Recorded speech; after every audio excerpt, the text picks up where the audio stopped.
Alrighty, welcome to the PSBS of the PlayStation Podcast. I'm your host, Coach T, Piss and Body Boys. Coach here is Andrew Arenas, double is. Yes, we're here. We're back finally with episode 107, and we just got so much to cover. E3 was this past week. We got all our E3 news, and then we got our E3 kind of like updates, that come out afterwards, where like developers clarify what they just showed and talk about it and this and that and all that. Because in the past couple of years, we gave our post E3 reactions, just kind of as after the stream of it would end, when we would stay up really late at night, discuss what happened. But then again, Sony did a little something different this year. So you know what? We're gonna do something different this year. We're going to just go over everything after effect. Yeah, and like I said, more details usually come out afterwards, like when they clarify things and talk about this game does this and that and whatever. We can't fully explain that in a CG trailer and whatever. And then new consoles. Oh wait, that's Xbox. But where should we even begin? I guess. Do you want to start out with a question? Sure, let's start with a question. You really do? Yeah, we can start with a question. Yeah, because sometimes I feel like we forget. But this one comes from PSN user PVT_pile_911 Quite the username. He asks, how about that presentation format during Sony's show? Yeah. I guess he was kind of pointing attention to how the format was this year in terms of how the show was presented, which was a little different. It was weird. It was like the first 40 minutes really weird because at first it started off in that tent and it was just kind of like, okay, is this it? Like I thought the whole thing was going to be in that tent. Yeah, and right. then the guy came out, started playing some Last of Us. The guy, Sean Layden. No, not Sean Layden. After him, the other guy from the guy who does the Last of Us music. Yes, but Sean Layden came out first, talks like, we're going to do things a little differently, we're going to show you something. Then the other guy came out, started playing some music, and I was like, okay. And then they showed The Last of Us 2, and it was like, and that was why, because what they showed in Last of Us 2, so they're supposed to replicate it. Like, this tent is like the tent in the trailer thing, right?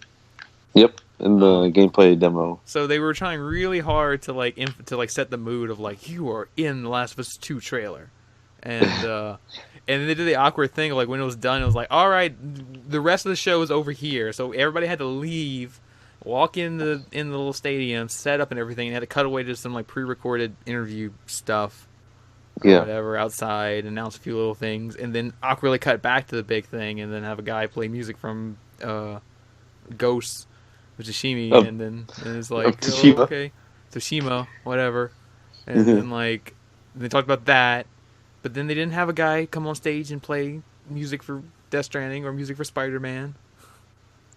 Well, Death Stranding already had music in his trailer, so it was okay. But you couldn't have somebody come on stage and do the Spider-Man theme song? No? That would have been neat, but That was a recurring theme this year, though. An awkward thing this year was live performances at these things. Yeah, but get a musical event. Just Dance for Ubisoft. Ubisoft's always the studio that does that stupid thing. That's kind of their stupid thing, right? Is start off with some big musical number. And then you had Rage 2. Yeah, but then Rage 2 had a music performance. That one-hit wonder band came on. Very, very silly. And came on, did a whole song, and then the Sony music thing. And then it was just kind of okay. And I thought they were going to pull something like that at the Xbox thing because they had all those TVs right there. So I thought they were going to do some big live demo for a 40-player mode or something. But they never did that. They should demo Battle Royale, have 100 screens. Yeah, here's the new PUBG map running on an Xbox. Then whoever dies, the screen goes black. Yeah. And then the game starts crashing. Gosh, that would be a really long demo. Yeah. Be one long game. One long game of PUBG. But then they're cheating because you see where everybody's at on the screen. I mean, don't look at the screen when it's not you.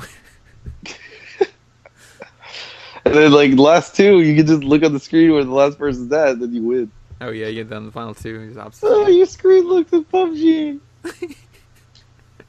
I don't know how that's possible. So many LAN cables. Yeah, right? I don't know how the connection would be. Yeah, these weird things, but yeah, it was weird. Like the Sony thing, it did recalibrate itself to feel like a regular thing after the whole tent thing. Like once it situated back to the big room, then it kind of went back to normal. But like I don't know, I feel like that was just a lot of work for nothing. Yeah, I guess because Sony was such on their high horse for all these years, and it's just like, you know what, we're gonna try something different. I mean, like, it's kind of like, why not? I mean, I would kind of understand if I really want to set the mood for Last of Us Part 2. Like they just wanted to do it so bad, just for that one game. For that one game, we want you all to be in this tent, and then after that, everybody just go inside. Like it was just kind of weird, but I don't think they're gonna do that next year. Probably not. They're gonna go really everyone's gonna be in a warehouse and it's gonna have all kind of like psycho hanging bodies and stuff. It's gonna be like a darker part of Last of Us Part 2, and we're gonna have some or Death Stranding. We're all gonna go out on a hill in the mountains. Oh, they're really gonna go all in. You're gonna hike too. We're all gonna hike. You're all gonna have backpacks. You're gonna hike to the E3 presentation, and then at the end of the Death Stranding presentation, you have to walk back down the mountain to go watch the rest of the E3 presentation. I thought at the end of the show you would have gotten your complimentary worm to eat. Yeah, you get that to eat. Yeah, I'll get your little baby light up packs. It's fine. And the culinary part of having the worms. Yeah, everybody gets some gummy worms. Here you go, some gummy worms to eat. And they were directed by Hideo Kojima. Really going to immerse you guys in this. Like, we don't need VR. We're going to make it all real. Yeah, I know, right? Where was PlayStation VR at E3? There was something. But like it was like the in-between stuff and all that stuff leading up to it. Those like pre-announcements, like the new Tetris game coming out in the fall is going to have VR. Hey, Tetris is trying again since Virtual Boy. Yeah, we're getting a new... Fun fact, the Tetris, there's the Tetris game on Virtual Boy. Mm-hmm. And, I was trying to try kind of a virtual reality Tetris. Yeah, the new Tetris is Tetris Effect, and it's going to be from the developers of Luminous and Res Infinite. Ooh. So it's going to be cool. It's going to have VR and this and that. Yeah, they should have a classic Virtual Boy skin where it shows in black and red. Black and red. Yeah, and all the blocks are black and red. It's classic Virtual Boy. Classic. Like it's a classic anyways. Using that term very loose. But anyways, the show format. Yeah, it was very odd. And I didn't even watch the Sony event live. So it was quite nice to fast forward through the nothingness. In between everything, so... But then you missed when they announced in between, like, Black Ops 3 is free on Plus. Well, I mean, I already got those small tidbits anyways. Yeah, indeed, Black Ops 3 is indeed free on Plus right now. And there is a map pack in it. I'm not the only one that's curious that there's a new map pack, a throwback of the original Black Ops maps in Black Ops 3. There's still map packs being put out for this game. And the only way that you can get this map pack is by pre-ordering Black Ops 4 digitally on the PSN store, and then you get the map pack. There you go. So dumb. But the show format, they're definitely not going to do again next year. It is extra work for nothing, but then again, I guess I can't really blame Sony because they have been sticking to the same thing kind of for the past few years. So I guess they really did want to try something different. But I guess I give them props for that. But at the same time, it just don't. Just keep it in one area. Makes things flow better for both those watching at home and those attending. And just wasn't really necessary. Yeah, but everything else that was shown totally outweighed it. Yeah. But let's put a pin in that for a second. Oh. Because you're pulling Memento. We're starting at the end. We need to go back to the beginning. To the beginning of who? The beginning of E3. I mean, sure. We'll work right back up to the Sony thing, the Sony announcements, but let's just go back to the beginning. E3 started last Saturday with the EA conference. It was last Saturday. And we got some EA announcements over there. Like Battlefield 5, they confirmed that Battlefield 5 will have a Battle Royale mode, but it will be post-launch. Now they'll let launch be a free update later to add Battle Royale mode to Battlefield 5. Oh, really? Yep. Yep, it will have Battlefield 5 Battle Royale mode that will be reimagined especially for the game. There's no other details, but they said it will be a free update later. It won't be at launch with Battlefield 5 in October. I mean, I don't mind that too much. I'm going to try and immerse myself in Battlefield 5 as much as I can before the Battle Royale mode. Mm-hmm. But, like, they were describing a while back the Last Stand mode or something like that, which was supposed to be kind of like a mini Battle Royale mode. They just said, like, oh, in a game that ends closely in a tie, everybody goes back to one life and then just last one standing wins on the team or whatever. Right. But, like, it's weird because I've been playing Titanfall 2 again, and Titanfall 2 kind of already has that.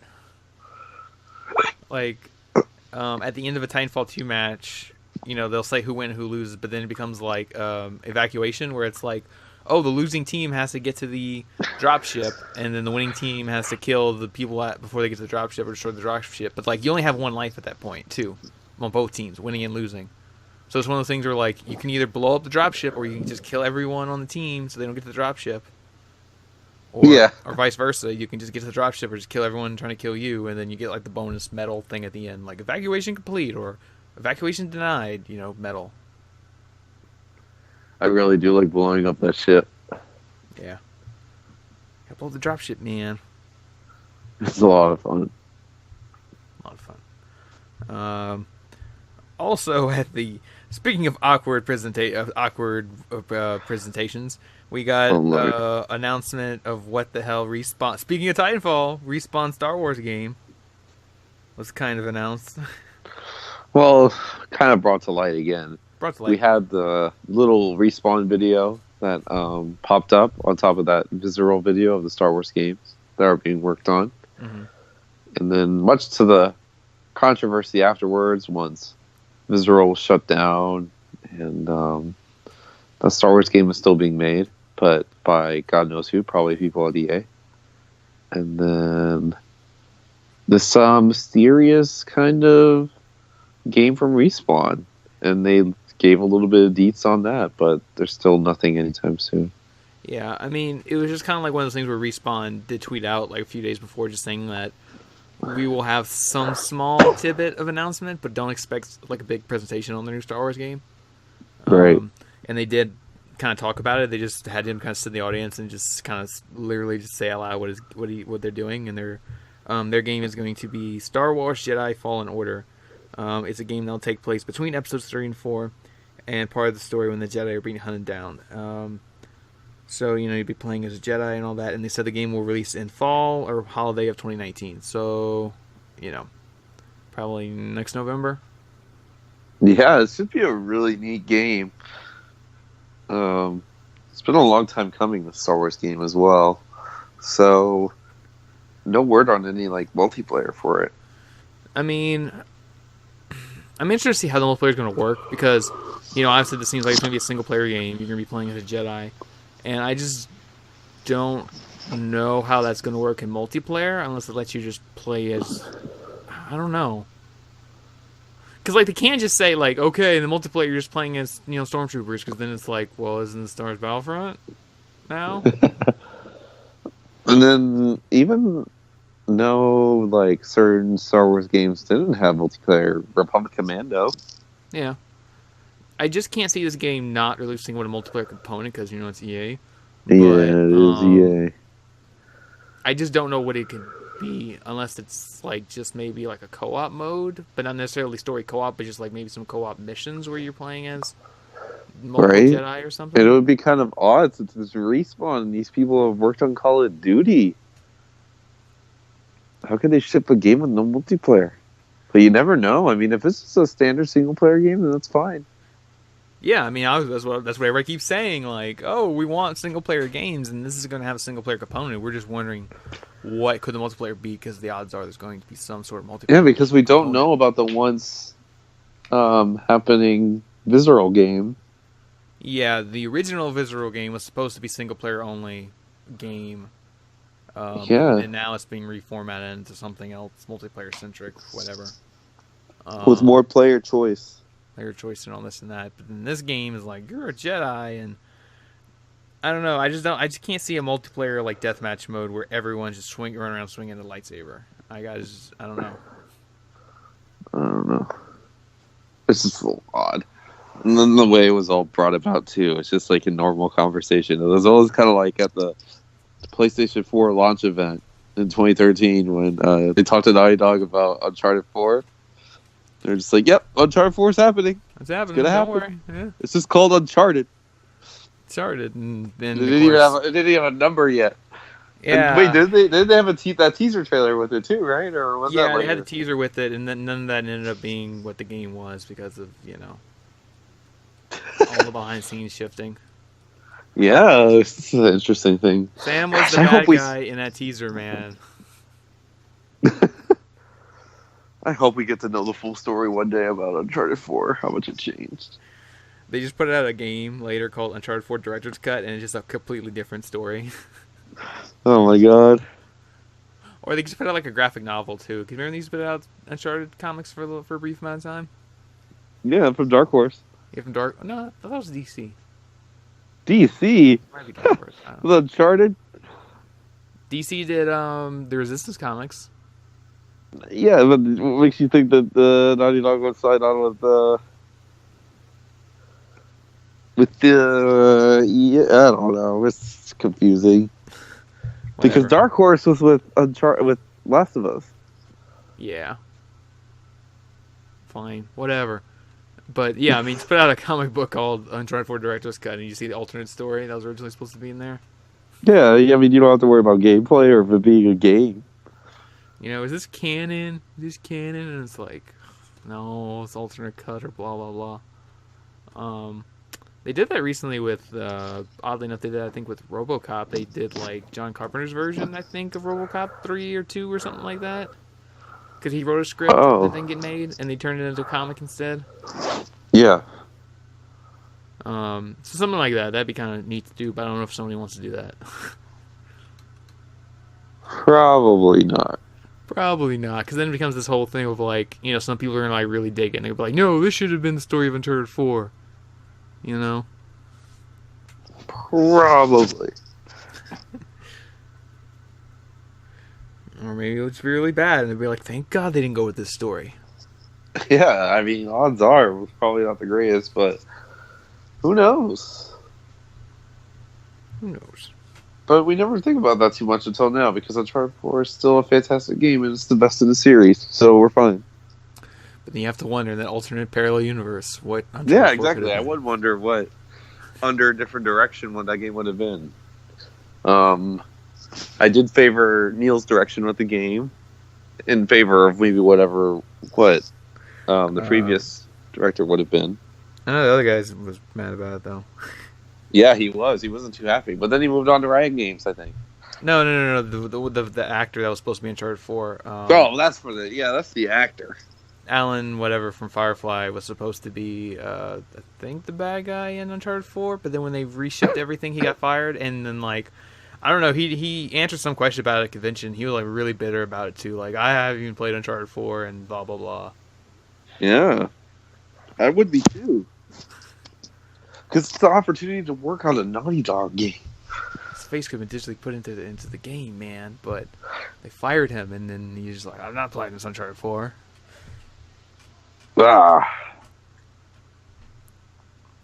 Don't worry, I would be angry too, man. That's okay.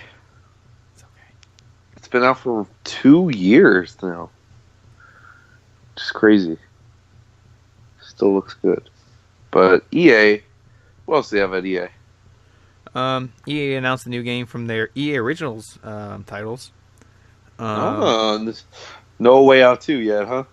No Way Out 2 yet, but they did say that game did really well, and they are moving that development team into a much bigger. Heck yeah, they are, as they should. I do like how. Yeah, I'm liking the success of Way Out. We still need to beat it. We still need to finish that game. It's a good game, though. It's a good game. We just didn't finish it.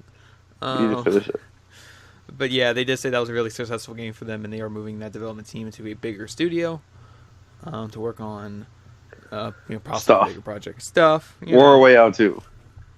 Or map packs. No, that's Activision.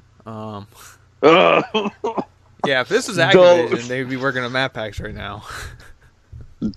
All right. That's not what we're. If Way Out was an Activision game, be like, oh, good work on that. Now come work on some Call of Duty map packs. All right, you gotta slow down. Our Destiny crap. But anyway, yeah, so they're doing good. And then they said other titles not coming from EA Originals, including the surprise release of Unravel 2. Was released during the show. They announced it and released it at the same time. That Unravel 2 is now out. It's going to have co-op play, where there's a red and blue Yarny, co-op side-scrolling adventure. I wonder how it turned out. It's already been out for a while. It's been out. I think reviews have been out. Saying it was good. But they didn't do the same thing with The Way Out, with having the game, or not needing to have the game with the second player. I mean, there's no physical release, so they couldn't do that thing. And then I don't think so. I see what you're saying now. Yeah, because they did do it for A Way Out, even a download version where you can download the demo thing and then play co-op with your friends for free. Blah blah blah. No, they don't have that for Unravel 2. Well, because the thing about Unravel 2 is that they said you can play it by yourself. Like, you just have to kind of like control both of them at the same time. Oh God! Like not at the exact same time, but like you alternate between them. Like you're playing. It's just like brothers. Yeah, like you play as Red Yarny, and then you press a button, you switch to the second one, start moving some stuff, then you switch back to the red one, start moving again. Kind of like the Lego games. Yeah, kind of like the Lego games. But for A Way Out, the reason they had to do that whole like free co-op play, whatever, was because the game was mandatory co-op. You know. Yeah. So it was like, you can't play this game by yourself. You need a second player, whether it's online or on your couch, to play with you. So that's why they kind of had to do the whole, like, free thing for a second player. Because then you can tell your friend, like, hey, dude, I really need you to play A Way Out with me. And they'd be like, well, I don't have it. Well, guess what? You get it for free. Just download it. I'll send you an invite, and it works. It works. Works, man. That's a really cool game feature. I wish more games would do that. I know, right? But A Way Out's the only one that's done it so far. Far Cry 4 kind of did that, but they never really improved upon that in later Ubisoft games. Right. Where Far Cry 4 did the thing where, like, you download the whole game on your end, and then your friend sends you a key that lets you play with him for free for an hour. And then, whatever, Yeah, that's true. But they never expanded upon that. Like, no other Ubisoft game used that system, and then now Way Out's the only other game that's used something similar, except there's no limit. There's no like key limit or anything. You can just play the whole game with your friend from beginning to end without any kind of limitations. They probably just thought that it cut into sales. I mean, maybe, because the funny thing is, like, I forget what the numbers were. Something like maybe 2 million people have played A Way Out. Something like, if 2 million people have played, that's only 1 million copies of the game. Yeah. Because two people have to play, so 2 people for every copy. Which isn't bad. A million copies of A Way Out. Yeah, it's pretty good. Pretty cool. Pretty good. I'd have to say. But anyway. But EA Originals did announce a new game in development. Ooh. Called Sea of Solitude, from Berlin indie developer, I don't know if I say this right, Joe Mei. Joe-M-E-I. Sea of Solitude is about a world in which the feelings of loneliness turn humans into monsters. The main character, a young girl who is in a deeply dark space, turns into a monster herself. It's then up to her and the player to find out why this is happening and how to fix it. They said this game will release in early 2019. I don't have the platforms listed here, but I think it's for PS4, PS4, Xbox One, and then I think they said Switch. I think they said there's a Switch version of this game. There better be. So yeah, but this game looks really cool. I really like what they showed of Sea of Solitude, because guess what? It's got those water effects, man. You know I love water effects. Well, don't we all love water effects? Because yeah, they showed that there's like a rowboat you use to get around this like flooded city or something. There's like sea monsters or whatever trying to get you. But it looks really neat. Like I said, I love the water sea effects. Just rowing a boat. It deals with loneliness, which is something I like to see explored. I like being lonely. I like being lonely. No, I like the emotion being explored. I know. David Cage, he didn't get to explore that in Detroit at all. No, Detroit's given all the technology. That's kind of a missed opportunity there. No, they don't get too much into loneliness in that game. It's more about just humanity and emotions and generally. But I heard Detroit quite misses the mark on some issues that he tackles in the game. But I don't know. I didn't really want to read it because I don't want to spoil that. And when I play it, I don't want to know what it is. But I don't know. Some people have been saying that. Yeah, this is kind of wrong. I'm curious what issue specifically it is. I'll probably, once I play Detroit, because I'm probably going to play it rather soon. I am very intrigued about Detroit now. It's good from what I played so far. I mean, I got about halfway through. I think it's really good so far. I don't know if it just drops the ball later, but we'll have to see. Well, I'll see. But yeah, for Sea of Solitude, I'm really interested in this game. When does it come out? Early 2019. They don't have an exact date for it, but they were saying early 2019. Probably around the time A Way Out came out, and that game came out the end of March, so probably around that time. Yeah. They're really interested in the game. It looks neat. The subject matter, I'd like to see that explored. Kind of how they do it. All artsy and this and that. So artsy fartsy. Artsy fartsy, water. That's what we like to say. Water. Wet. Oh, man. Water. Wet. Almost let that slip by. Almost let that reference slip by. But yeah, this looks really neat. And then finally, the last big thing at E3, or not E3, EA. Oh, yeah, E3's done. No, at EA's E3 presentation, they showed Anthem, saying that Anthem will release on February 22nd, 2019. And they showed a lot of the game, showing its living shared world, but weather effects are synchronized across everybody playing it, and this and that. New cinematic trailer, new gameplay, all kind of little details and stuff about Anthem. Yeah, more and I did appreciate the little developer video for Anthem. Yeah, I get more developer things and all this and that. Because it was neat to see in the Mass Effect Andromeda. That was one thing, but they showed we are really seeing here with Anthem that Bioware really needs to get this game right.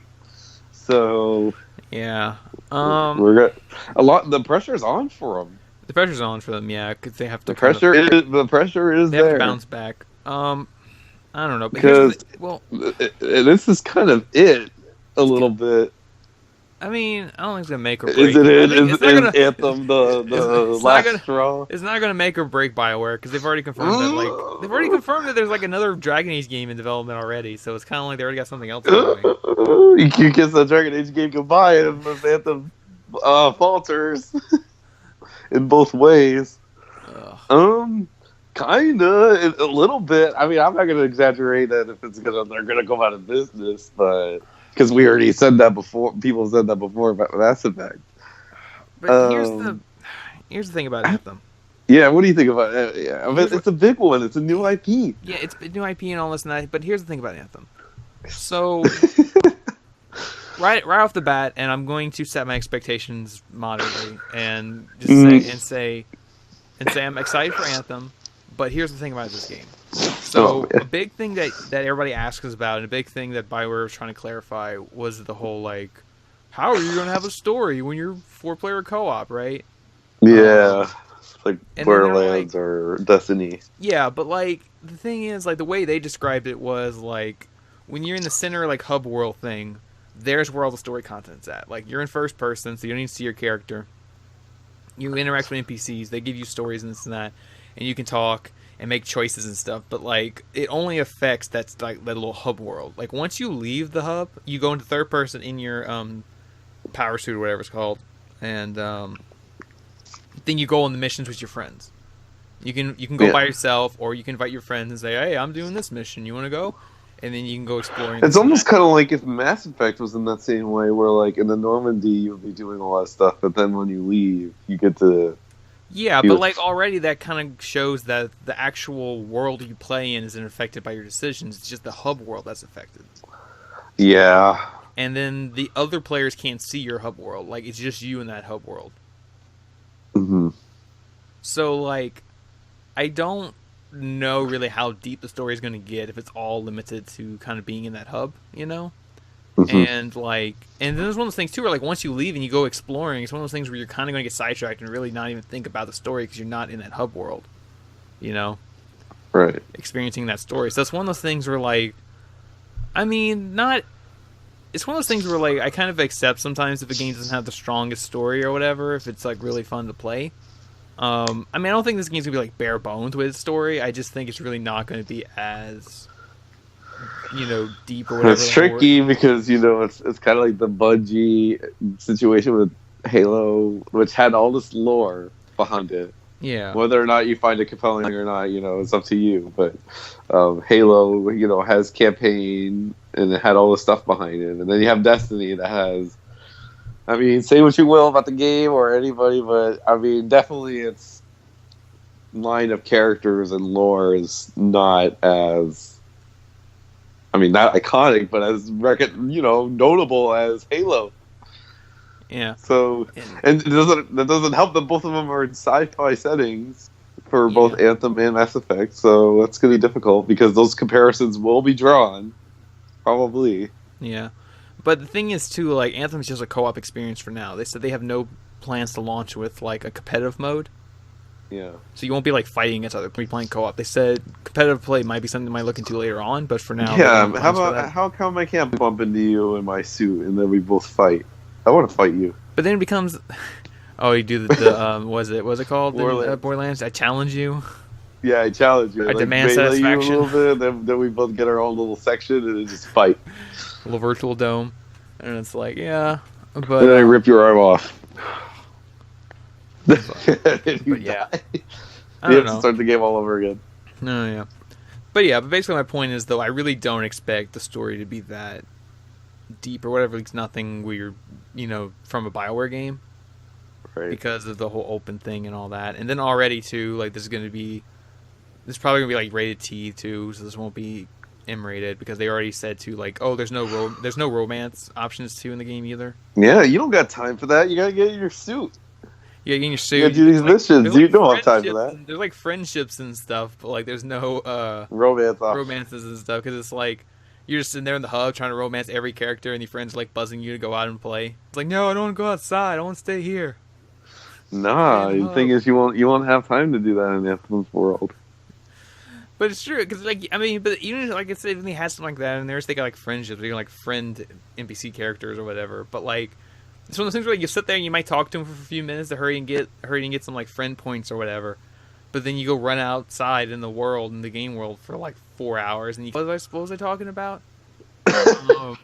But I mean, that is kind of how other Bioware games work in a way, because, like you said, with Mass Effect, the Normandy is kind of your hub. You can talk to that's the kind of your hub right there. And you leave and explore, and you come back to the hub and you talk some more, and then you leave and explore, and you do the same thing. And you do the same thing in Dragon Age. Like, you got your camp in like the first game, and then by the third game you have like a castle, and you can talk to them and leave and talk to them. But the thing is, though, in those games, it's single player, so when you go out and explore, to come back and talk because it's part of the story and this and that. Where Anthem, you're playing with your friends, so you're not really going to feel like going back to the hub world because you're just going to keep exploring with your friends, Yeah. It won't be until like your friend leaves and say, "Oh, sorry, I got to go," and you're like, "Well, I guess I go back to my hub world and start talking to NPCs."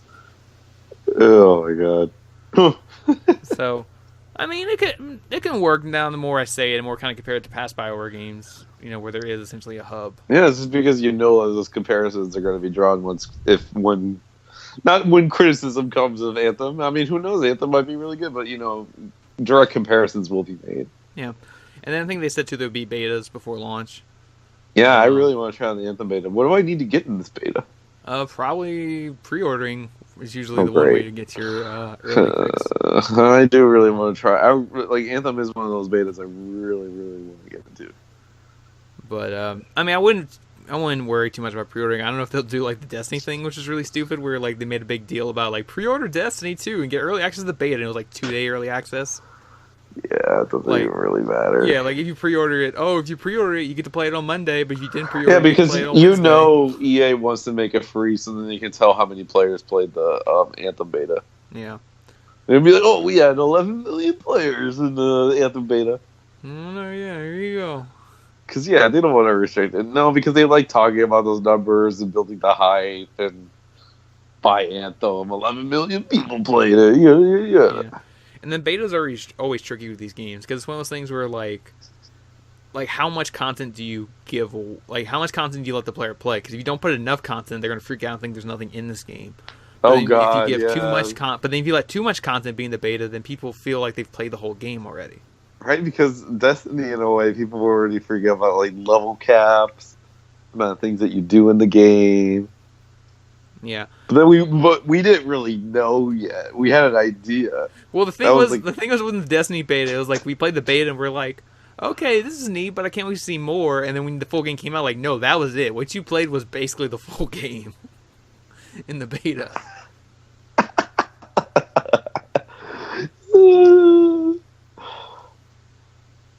So got the game free, everybody, and then Uncharted Subway promotion. It was like the entire multiplayer suite. Yeah, the entire multiplayer was available. Just about. It was like maybe like one map omitted and like some modes, but we had all the maps just about, and we played it. Played it more than the actual game. Yeah. Early access stuff is strange. But we'll see. But yeah, like I said, it's coming out February 22nd, which is the same day Days Gone comes out, which Sony announced right before E3 in their pre-lineup thingy, saying that Days Gone is coming out afterward. Yep. So, it's a big day for games. Days Gone's looking cool. Anthem's looking cool. Yeah, despite everything that Bioware has gone through over the years, Anthem still looks very cool. I'm still really into it.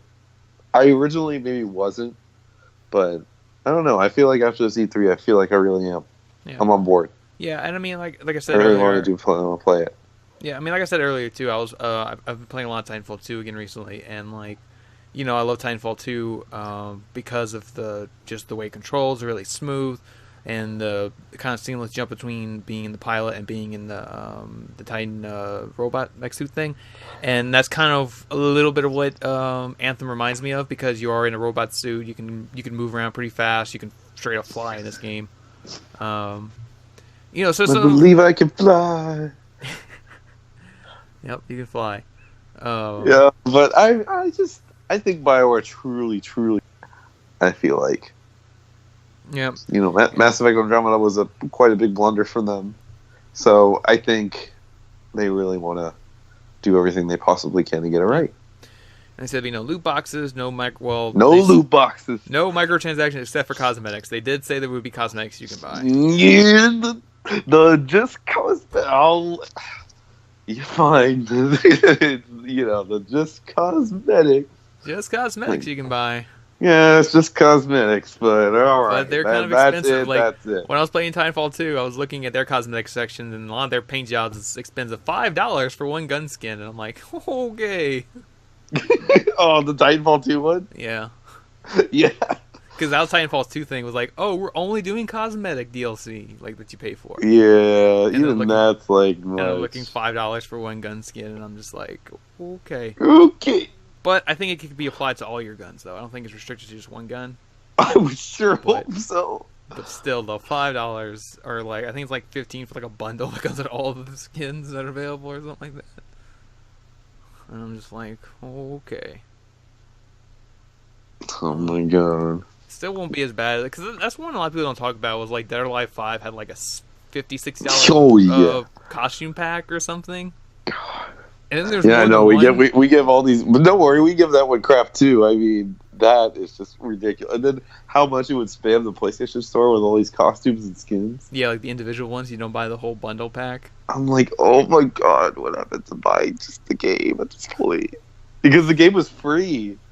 Yeah, they later did the free-to-play version, and then you just buy all the costumes and characters and whatever. I was like, oh my god, this is more expensive than just buying a $60 game. Ugh, it's crazy. It doesn't make any sense. But, hey, you know, Evolve. As long as that doesn't come back. But hey, 2K said it could come back. Oh, wait a minute. They said, wait, you said that 2K and all that was going to have a sequel. What if it's Evolve 2?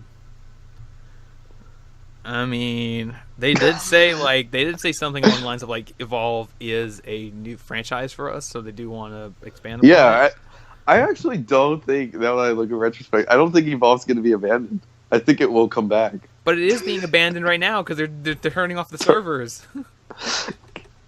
Yeah, but you know what I mean. It won't be abandoned, but Evolve 1, the game, is being abandoned. I don't know. I thought you said that a 2K franchise is going to have like a game this year or like next year. Forgot what you said. No, they did say Evolve is a new franchise film, so they do want to make another one eventually or expand upon it. But then 2K said that a game in one of their franchises has been delayed to like 2020 or something. It's probably Evolve 2.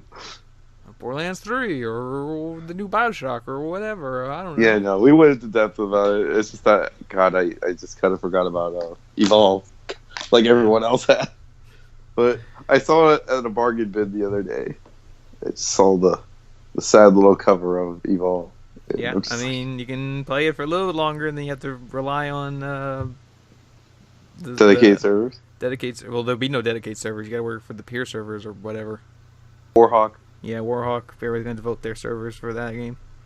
Leave the PlayStation on for as long as you possibly can. Yep. But I'm trying to move along now to the other press conferences, try to get through these. Because we're already 42 minutes in. We're just talking about EA.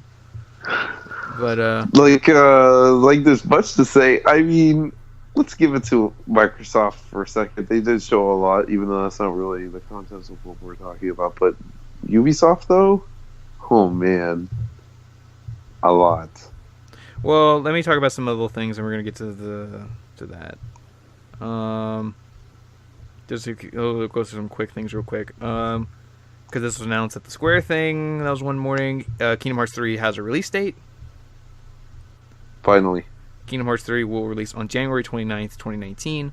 Then it was later confirmed further at the Sony event saying that there will also be a Kingdom Hearts themed Pro bundle that will come with a PS4 Pro with a Kingdom Hearts artwork on the system and on the controller, and it will come with every Kingdom Hearts game, including the 1.5 plus 2.5 collection, the 2.8 collection, and Kingdom Hearts 3 all in one. Well, pack. I'm gonna get a little technical here, so I'm gonna raise my glasses. You know, not the Kingdom Hearts cell phone game or certain the 3DS game. Yeah, those are in there. Kind of Kingdom Hearts game that you'd be able to. I mean, yeah, Recoded was a DS game that's now a movie. 358/2 was a 2DS. Was a DS game that's now a movie. And the iPhone stuff was turned into a movie for the 2.8 pack. There you go. Blah, blah, blah. Every Kingdom Hearts game. Whether it's playable or in a movie form. On the PlayStation 4. On the PlayStation 4. But if you still haven't played all that shit, Square did reiterate about how Kingdom Hearts 3 will have hours long of story recap. What? Yes, they confirmed that series director had said that there will be a 5-episode long story recap that will be available online and on the game when it launches. I feel like in the game it just gives you a YouTube link. Oh yeah, it's not even on there; it just brings you to the link. Yeah, because I mean, God, how much storage is it going to be able to put on the disc? Yeah, I mean that's what Quantum Break did. Its cutscenes were like streamed to your games that download to your hard drive. Yeah, I mean, can you imagine how much space that would be? Yeah. Lots. So yeah, so if you don't want to play all these collections and you rather just watch 5 however long episodes, probably an hour long each, 5 hours of these recap movies. Or how about they should have just partnered with Netflix and give you like a 13 episode thing about Kingdom Hearts, one for each game. We are going to try to explain this the best we can. Yeah. But I mean, now that there's already YouTube videos about that anyways. Yeah, I mean, there's plenty of YouTube videos online. And there are plenty of YouTube videos from several Kingdom Hearts fans that have made about exploiting the whole thing. Go to those Kingdom Hearts conventions, they'll tell you. They'll figure this out. Oh, God. That is a fantasy of mine as well, to go to a Kingdom Hearts convention. Yep, it's all going to come together. Like, what panel do you want to go to today? Oh, waiting for Kingdom Hearts 3. Okay, let's go. Just waiting for the game to come out. That's every panel. Or, no. There's some panels going over a certain trailer, or there's another panel for another trailer. Going over, analyzing another trailer. And then we freak out about certain characters doing certain things that we didn't expect, that we don't know. Kingdom Hearts. One of the most nerdiest, but most delightful communities in gaming. But it's coming, man. It's coming in January. But it's coming. It's finally here after all of this time. But, yeah, and then I'm still wondering if it's the conclusion of it all, but we don't know. Nope. Don't want to spoil it. They've been vague on that. But anyway, moving along, other things that were announced at E3. This was announced at the Microsoft event. Dying Light 2 is coming. Yes, Dying Light. I love Dying Light. Dying Light 2 is coming to Xbox One, PC, and PS4 sometime in 2019. What a good game, huh? Dying Light. Yeah, Dying Light's neat. That game was freaking good. Didn't play a whole lot of it, but it was still pretty neat. Okay, you know what? We need to play a whole lot of it. I'm going to go buy the Xbox One version. We're going to start again, and we're going to play it. We're start again. You can probably get the first one for cheap. Yeah, right. Well, no, I want the freaking collection with all the stuff. Oh, yeah, all the Enhanced Edition or whatever it's called. And then I buy you a copy, and then we're both going to play Dying Light. Yeah. That game was freaking fun. That game was so good. Yeah. The trailer was kind of neat, too, because, like, I had no idea this was Dying Light 2. Me neither. Like, when the trailer was starting, they just saw some guy running around with, like, a hatchet or something, and, like, there was no zombies. They were just, like, people and, like, moss everywhere, and I'm like, what is this? Is this, like, a new thing? And then, like... It is a new thing. And then, like, they showed the logo where it's, like, Dying Light 2, and I'm like, oh, okay, I should have known that from the parkour, but... But yeah, because they really like downplayed the zombies because they're like, and of course there's zombies at night, but like they were just trying to emphasize the whole parkour and the human enemies and the whole choices, decisions, and all that. Oh yeah, I forgot. Yeah, you could like fight off. Another big recurring theme this year was decisions. Your decision, your world. Every time they say the word "your" and then a noun, they need to like turn that into like a drinking game for this E3 because that was a big thing this year. Yeah. This is your world, your story, your character. And I'm just your system. Your system. You know, it's like, okay, man. What, you getting stressed out that you have to make the decision? Yeah, because it's like, make this decision. Do you want... Because they had to explain it, like, what do you do with this water? With, like, what kind of enemies you fight in the streets, whether it be regular people or security guards, or... It will affect the vegetation, and everyone's game will be different. And I'm like, okay, that'd be kind of funny for the co-op. Like, your friend joins in, and then it's like, hey, this place looks different from mine. You know? Wait, is this for Dying Light? Yeah, for Dying Light. Dying Light 2. That's really cool, actually. I mean, I don't know if they said there's co-op, but I don't see them not being co-op since... there is co-op in Dying Light, so yeah, there's gotta be co-op. Yeah, there's gotta be co-op in Dying Light 2. I would hope so. But that's what I mean, though. There's going to be that change, because they keep saying, like, oh, everybody's game and world will be different. So yeah, if you do join somebody in co-op, then you're going to see a different world, because it's like, oh, I didn't do this stuff, you know, in my game. Yeah. I'm hoping Dying Light 2 is bigger than Dying Light 1. I mean, Dying Light 1 was no slouch. I mean, it was a good-sized map, but... Could also be bigger, but Dying Light 2? I'm so going to be all over that game. I cannot wait. I don't care what else comes out that day. We're gonna play Dying Light 2. Dying Light 2 is coming the same day as Red Dead 2. No, it's not. Don't worry. Yeah. I don't know, but there's that. Also announced at the Microsoft's E3 event, we finally got the first look at Cyberpunk 2077, the new game from CD Projekt Red. Yes. The creators of Witcher 3. So we've seen a little bit of it, and then they showed a CG trailer during the Microsoft thing, but then they had like a 40-minute behind closed doors demo that was shown to the press. That was not available to us, unfortunately. Nope, but it did really impress those. As much as I tried looking for some form of leaked content on Reddit about Cyberpunk. But people who've seen it running... Like a cell phone video that maybe someone had in their pocket. Like they should have put a cell phone in their shirt pocket, had the camera, just had it on, and then just should have recorded the whole thing, leaked it, and then it would have been happily on Reddit. But there you go. No such journalist is smart enough to do that, unfortunately. Nope. But but people who did see it play, really impressed by it. Details were coming out saying that while it is an open world RPG, it is not in third person. It is a first person game. Which a lot of people were assuming is going to be third person, similar to Witcher 3. The Witcher 3 with guns. Yeah, people just assumed that this was going to be like Witcher 3, but in a sci-fi setting, like gameplay wise. But no, it is first person. There's guns. But they did say there will be melee weapons because they said there are swords in the game. And then there will be vehicles you can ride. And said vehicles you can actually drive those in third person or first person. That'd be really neat if you can have a horse in Cyberpunk 2077 as well. It's a cyber horse. Is that a robot horse from Fallout? I mean, for Witcher 3, yeah, you had your horse, right? I mean, like, how was that going to work? I don't know. Where'd you get cars? Oh my god. Your sci-fi cars. But yeah, this game sounds really cool. Oh yeah, it sounds freaking awesome. It's probably like... It probably is the coolest game of the... Really excited. We'll probably see more. Hopefully this comes out soon-ish. Hopefully they're aiming for this generation of consoles. Yeah, they said they're aiming in the next couple of years. Yeah, they're aiming for this console generation, so it'll be PS4, Xbox One. So probably maybe late 2019, early 2020, hopefully. Hopefully 2019. Early 2019 would be fine. They got this momentum going on. And it would be appropriate 4-year gap between Witcher 3 and this game. Yeah. So yeah. But that was some of the wouldn't mind.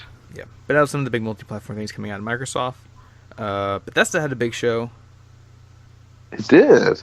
A lot of stuff was announced. Maybe too many things. Too many things, man. God, so much. They did announce that we are getting a sequel to Doom called Doom Eternal. They didn't really talk too much about it. There's a CG trailer. Yeah, it was a nice JPEG that they had up there. Yeah, there's a little CG trailer, I think. And then they said, yeah, Doom Eternal. They said they would announce more at QuakeCon. So we're going to get more on Doom. Because, I've talked about this before in the show. I love the new Doom, the Doom reboot thing they did. Love it so much. Love the Doom VR they did. And I'm really excited that we're getting a full sequel to this. Doom 2016? Yeah, the new Doom. Yeah, the whatever. Doom reboot, Doom 2016, Doom 4, whatever you want to call it. It's called Doom. I know it's called Doom, but then you the one had to clarify it. I just said Doom reboot or new Doom. And you had to, Doom 2016. You clarified it by saying Doom 2016. Like, I know. The one where you kept falling from like ledges and stuff. Yes, because they did. How about that too? The one fault of that game was the stupid ass platforming that's not necessary for a first person game. Yeah, you were like falling like pretty like 3 stories worth of like flight of steps or whatever, and you fell. You would always keep falling. Yeah, don't put an emphasis on platforming. Like, yeah, you can you should be able to jump around and stuff in Doom, like jump around with enemies and stuff. But like, I don't think platforming should be a real thing in there. Like jumping these platforms and trying to find collectibles and shit. It just seems like, really, should I be doing this in a Doom game? Maybe, I don't know. Really? But yeah. Really come on, really now? Really. But yeah, that's the one I like that you give. You're like, come on, really now? but yeah, really excited for this game. It's coming whenever. Because they didn't give it whatever. It's coming whenever. Like 2019, 2020. I like to say 2019. I mean, they said we're going to find out. Because by then it'll already be 3 years since Doom 2016. Yeah. So it's appropriate. We'll find out more at the QuakeCon, and QuakeCon is August 9th to the 12th, so there you go. Oh my. So that's really cool. And also being announced that they are expanding the hell out of the Wolfenstein franchise. They sure are. Because we just got Wolfenstein 2 last year, and it was announced that Wolfenstein is getting a new game. I mean, they didn't clarify what it's going to be. If it's going to...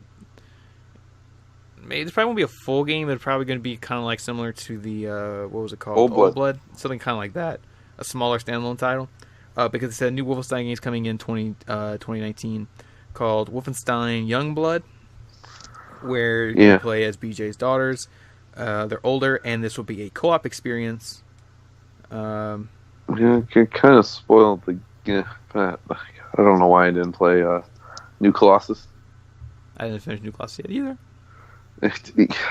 I was so excited for like the Wolfenstein New Order sequel, and I love New Order so much, and then Old Blood, but then I had yet to play Wolfenstein 2 yet. So I'm like, what am I doing? I need to get out of PUBG. But yeah, this is neat. So it's gonna be a co-op experience. We could play this. Yeah, it looks really neat. Play the Youngblood. I'm gonna go finish Wolfenstein 2 before then, eventually. No, we can play this. Yeah, this. But I'm talking about. I gotta finish Wolfenstein 2 though. It's kind of like a Dead Space. We can like play the co-op experience. Yeah.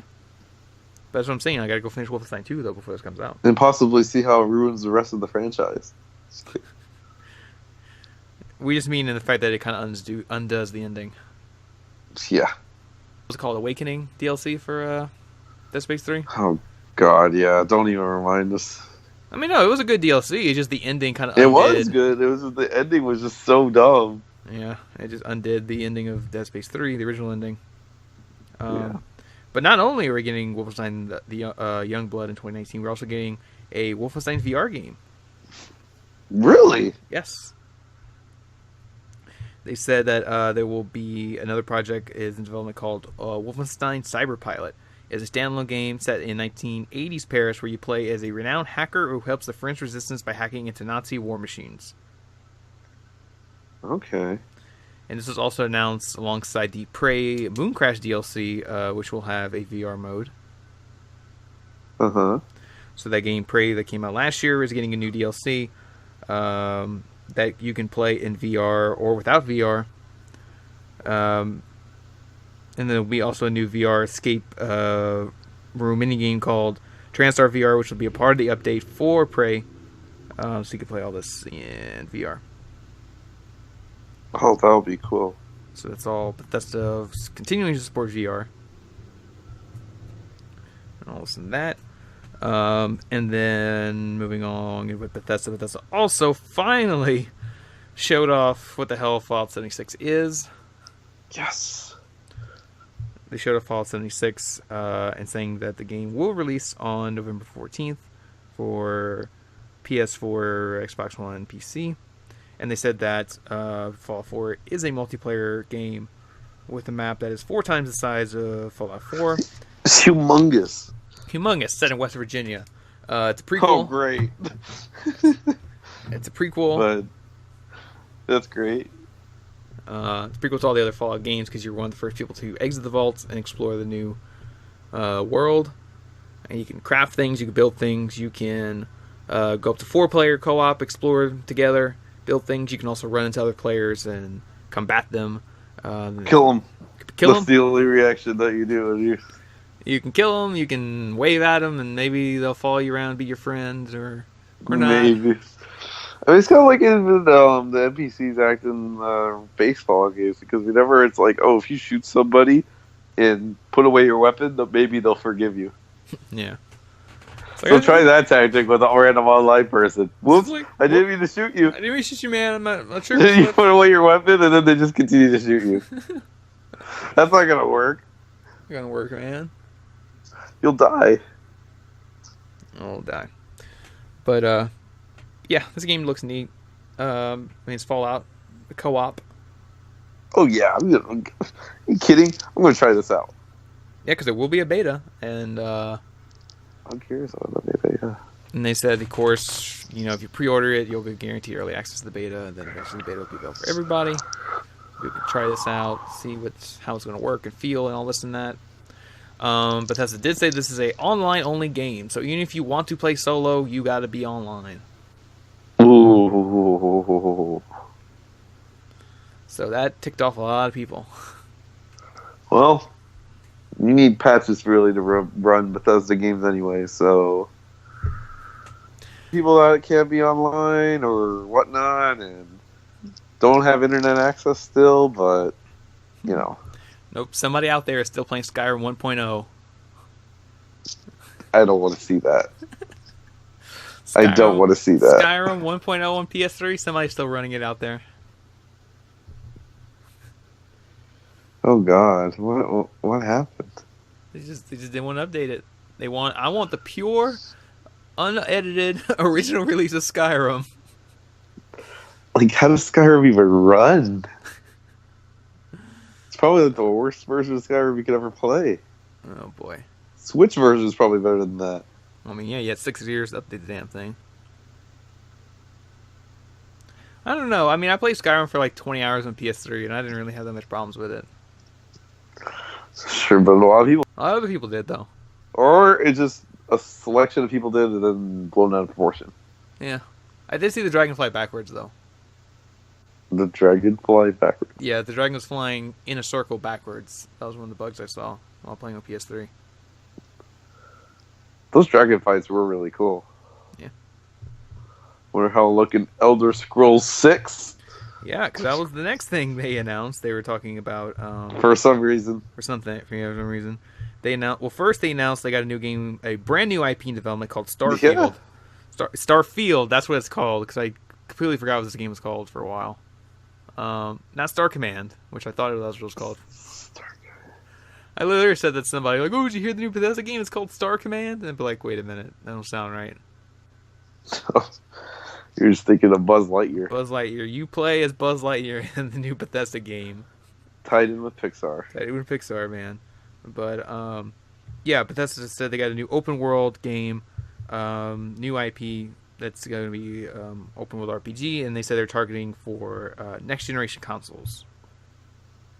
All right. Well, another sci-fi game. Another sci-fi game.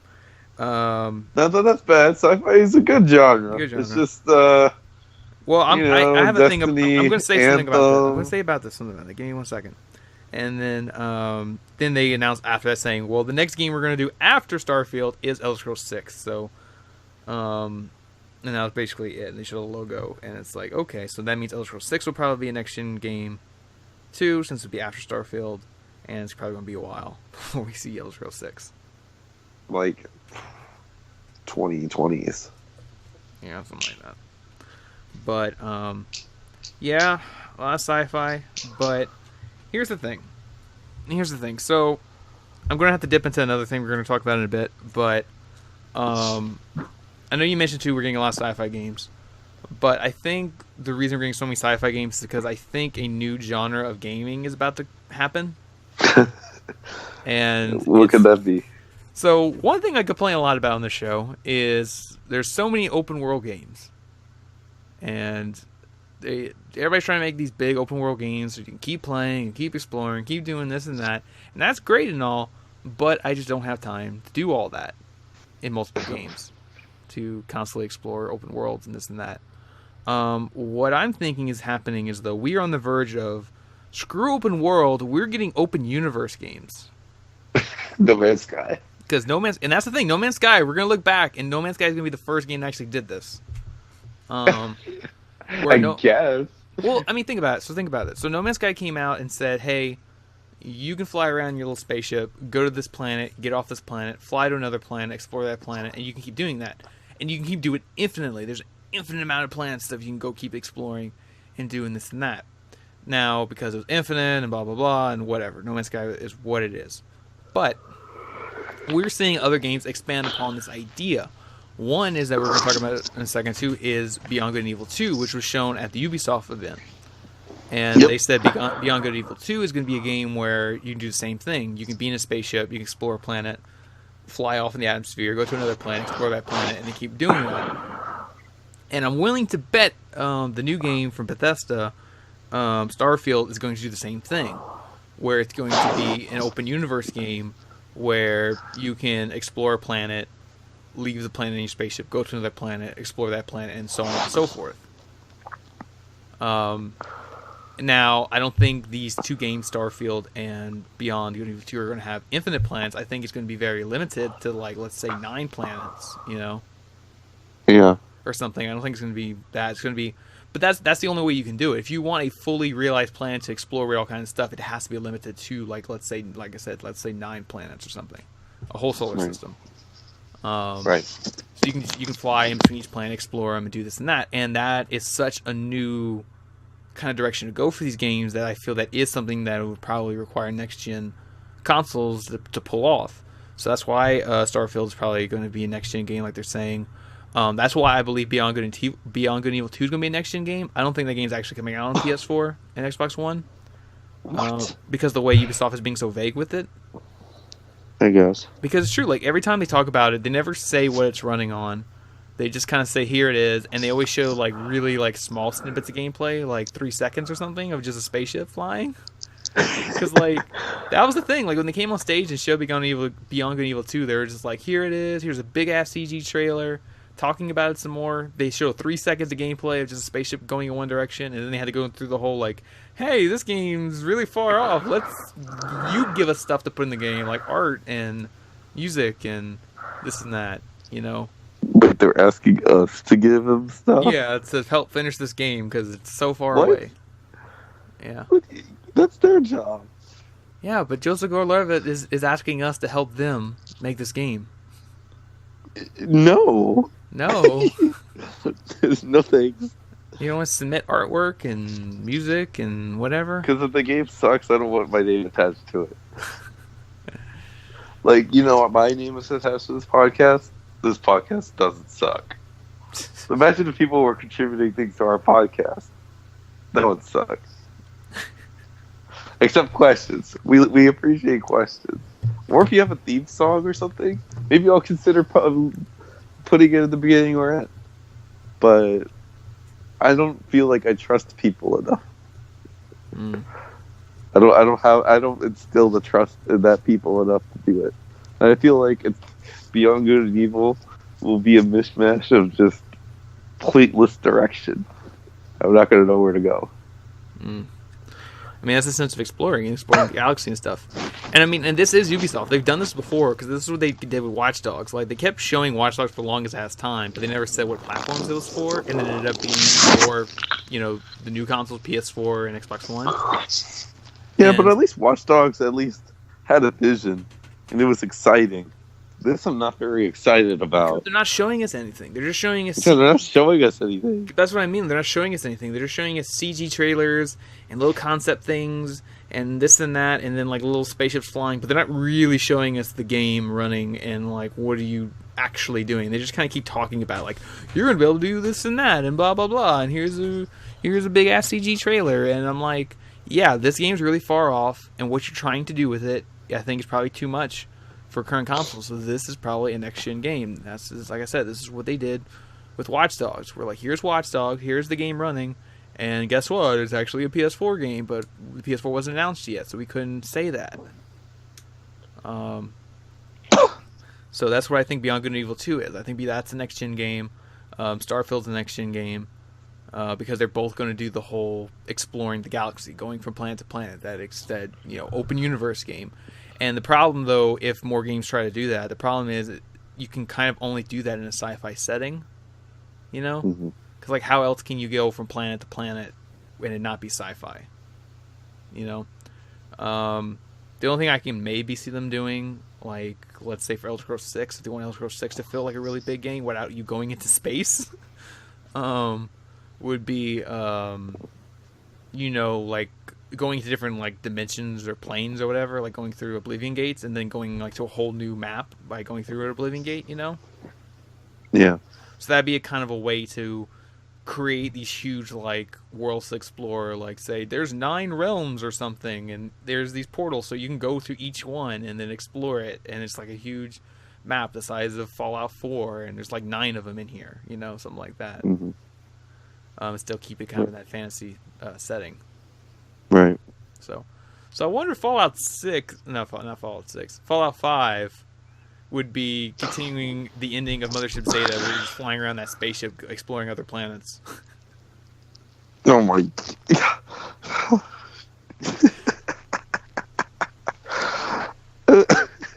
That's how Mothership Zeta ends. You're just in a spaceship and you're like, let's go somewhere, and you just take off and that's it. It's like the ending of Star Trek. I think you need help. I need help. Why do I need help? But that's what they said though. But Bethesda said that like I keep forgetting the name of this game. Starfield. They said this is an idea they've thought of and been working on for a long time, for years. So that's what I'm thinking. Like, what if maybe at the end of Fallout 3 when they did the Mothership Zeta ending, they were like, what if we actually did a game where you can fly around to other planets in your spaceship and this and that, If the inspiration came from a one-off DLC for Fallout 3, that would be hilarious. I mean, why not? I mean, I guess so, because DLC does inspire sequels. Like, look at how Left Behind inspired later Naughty Dog projects. Like Lost Legacy. Yeah, like Lost Legacy. But no, I mean like Left Behind. Except Chloe and Nadine didn't. Never mind. No, I mean like even gameplay stuff. Like in Left Behind, that introduced dialogue options to Naughty Dog games. Yeah, and like playing as someone different.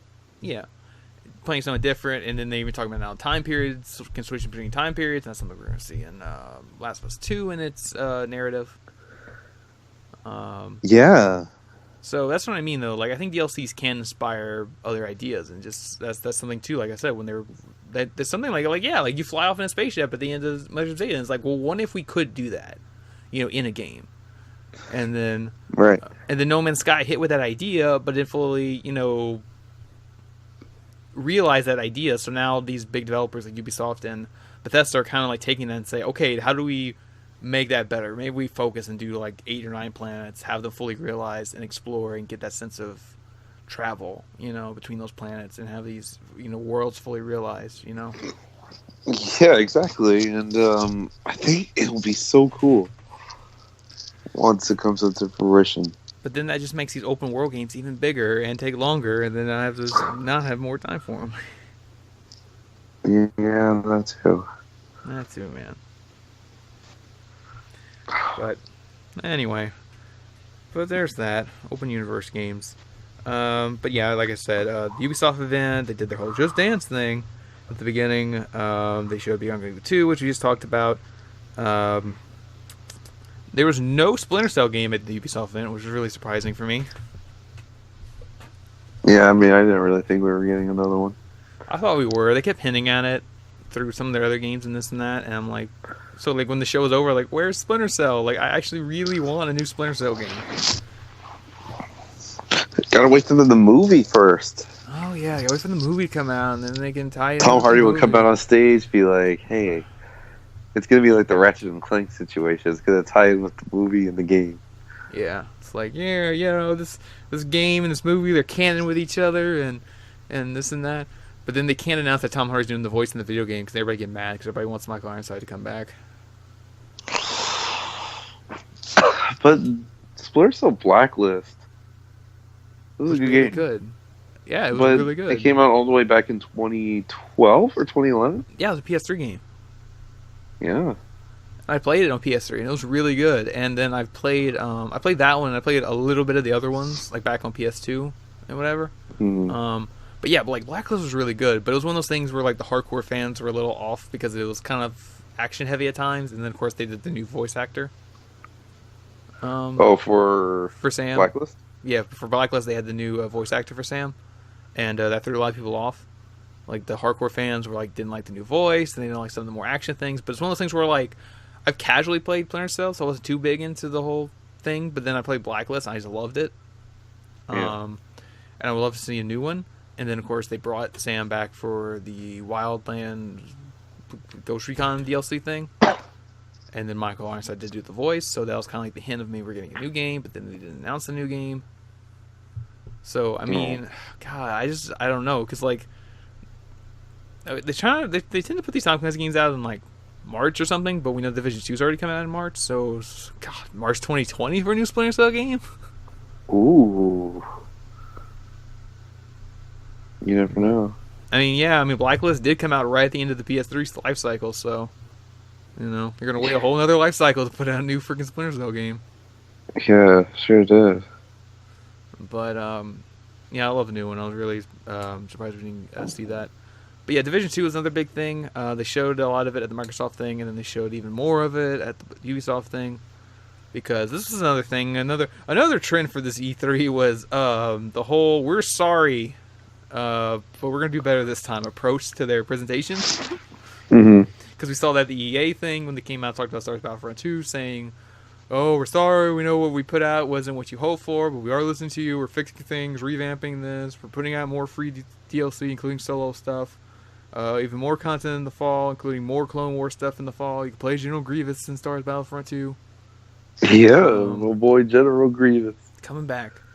You know, all this and that. And then Ubisoft basically did the same thing, coming up on stage talking about Division 2, like, oh, we're making the in-game better. We're doing all free DLC. You know, this and that. And, like, yeah, that's all fine and dandy, but, like, I just don't know if I'm going to even play Division 2. I don't know. Really? I mean, I did actually like Division 1, the first one. I just never made it to the in-game. Because that's where the problems hit, was when you get to in-game. Because I thought the thing was just fine before then. I mean, I accepted it as kind of a third-person RPG because a lot of people were complaining, like, if I do a headshot, why doesn't the guy just die? And I'm like, well, because it's kind of like RPG. He has a health bar, you know? Mm-hmm. But then they even said that, too, in the Division 2 thing. They said, no, if you hit enemies in the head, they take way more damage, and you can possibly kill an enemy in one hit through a headshot. But then we have a lot more armored enemy types for the bigger ones, so you can't just kill them in one headshot, you know? But, I don't know. It's just... I don't know. It's just, again, it's coming out in March, and then other games will already be out by then, like Anthem and Days Gone and a lot of other things. So it's just like, what options for you? Yeah, so it's like, do I have time to really put into Division 2? And, like, really invest in this and do this and, you know, max out my character. And then that's another thing, too. That's another thing, too. They said, oh, raids are coming to, you know, Division 2, so you can go up to 8 players in those and then fight, you know, bigger enemies and this and that. But then you have to have, like, the max level cap to play it, so they said, like, oh, we're going to have the first raid probably, like, 2 weeks after launch, you know? So, but then the problem with that, then that puts more pressure on me, because now I have to finish the game in 2 weeks, so that way my character's high enough level to even do the raid. Who's giving you the pressure? Like, if I play with friends, they're going to be like, oh, hey, you want to go do the raid? And I'd be like, no, I don't have high enough level to do the raid, because I didn't finish the main story or whatever. Oh, boo! Yeah, well, I mean, that's how. The raid. Yeah, that's how it was in Destiny. When new raids would come out in Destiny, like, oh, hey, Cody, you want to go do the new raid? And I'd be like, no, I'm not high enough level. They'd be like, oh, well, we gotta go grind and get you some new gear, and I have to do this and that. And they update the level up system to where it's like, oh, now you need a light level, and you need the gun level, and this and that. And I'm just like, just let me play the damn game.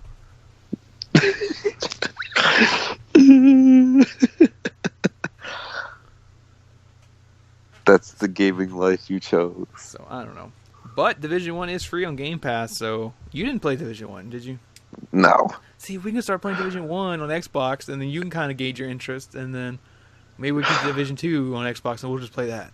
I'm interested in the movie. Yeah, because the movie is still happening, I guess. Yeah, it is. Jake Gyllenhaal's producing it, and it's happening. And it's got a new director, and yeah. Seems neat.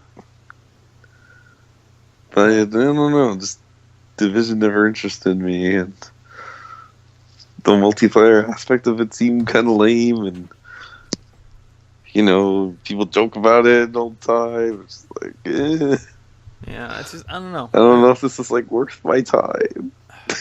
Worth your time, but it's free-ish for Game Pass. Somewhat, but I feel like it's already too late.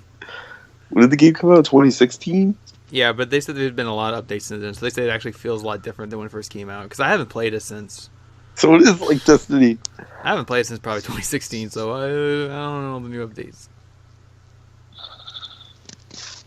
Maybe I'll be interested in the second one. But I don't know. Like, I just don't know if I'm gonna have time with it. And then it's another online game, so it's one of those things where I have to decide, since I own all the consoles. Like, do I want to play this on Xbox? Do I want to play this on PlayStation? Do I want to, Mm-hmm. It's like, what online community do I want to be a part of for this? All of them. All of them. I have to. Every game now costs $120 for me because I have to buy 2 copies. Yeah. Oh boy. But anyway, Division 2. The other big thing at the Ubisoft event was, of course, Assassin's Creed Odyssey was finally confirmed, shown off with new gameplay and this and that. And you could choose your character. Yes, all kind of new RPG elements include you can choose your own character. There's a male and female character with their own voice, with their own individual voice acting. They will also be dialogue choices when you interact with NPCs. There'll even be romance options, so you can romance certain characters. It'll be open world. It's set in ancient Greece. There'll be more naval combat, a lot of water, more water animations. I love my water. Yeah, big open world and this and that.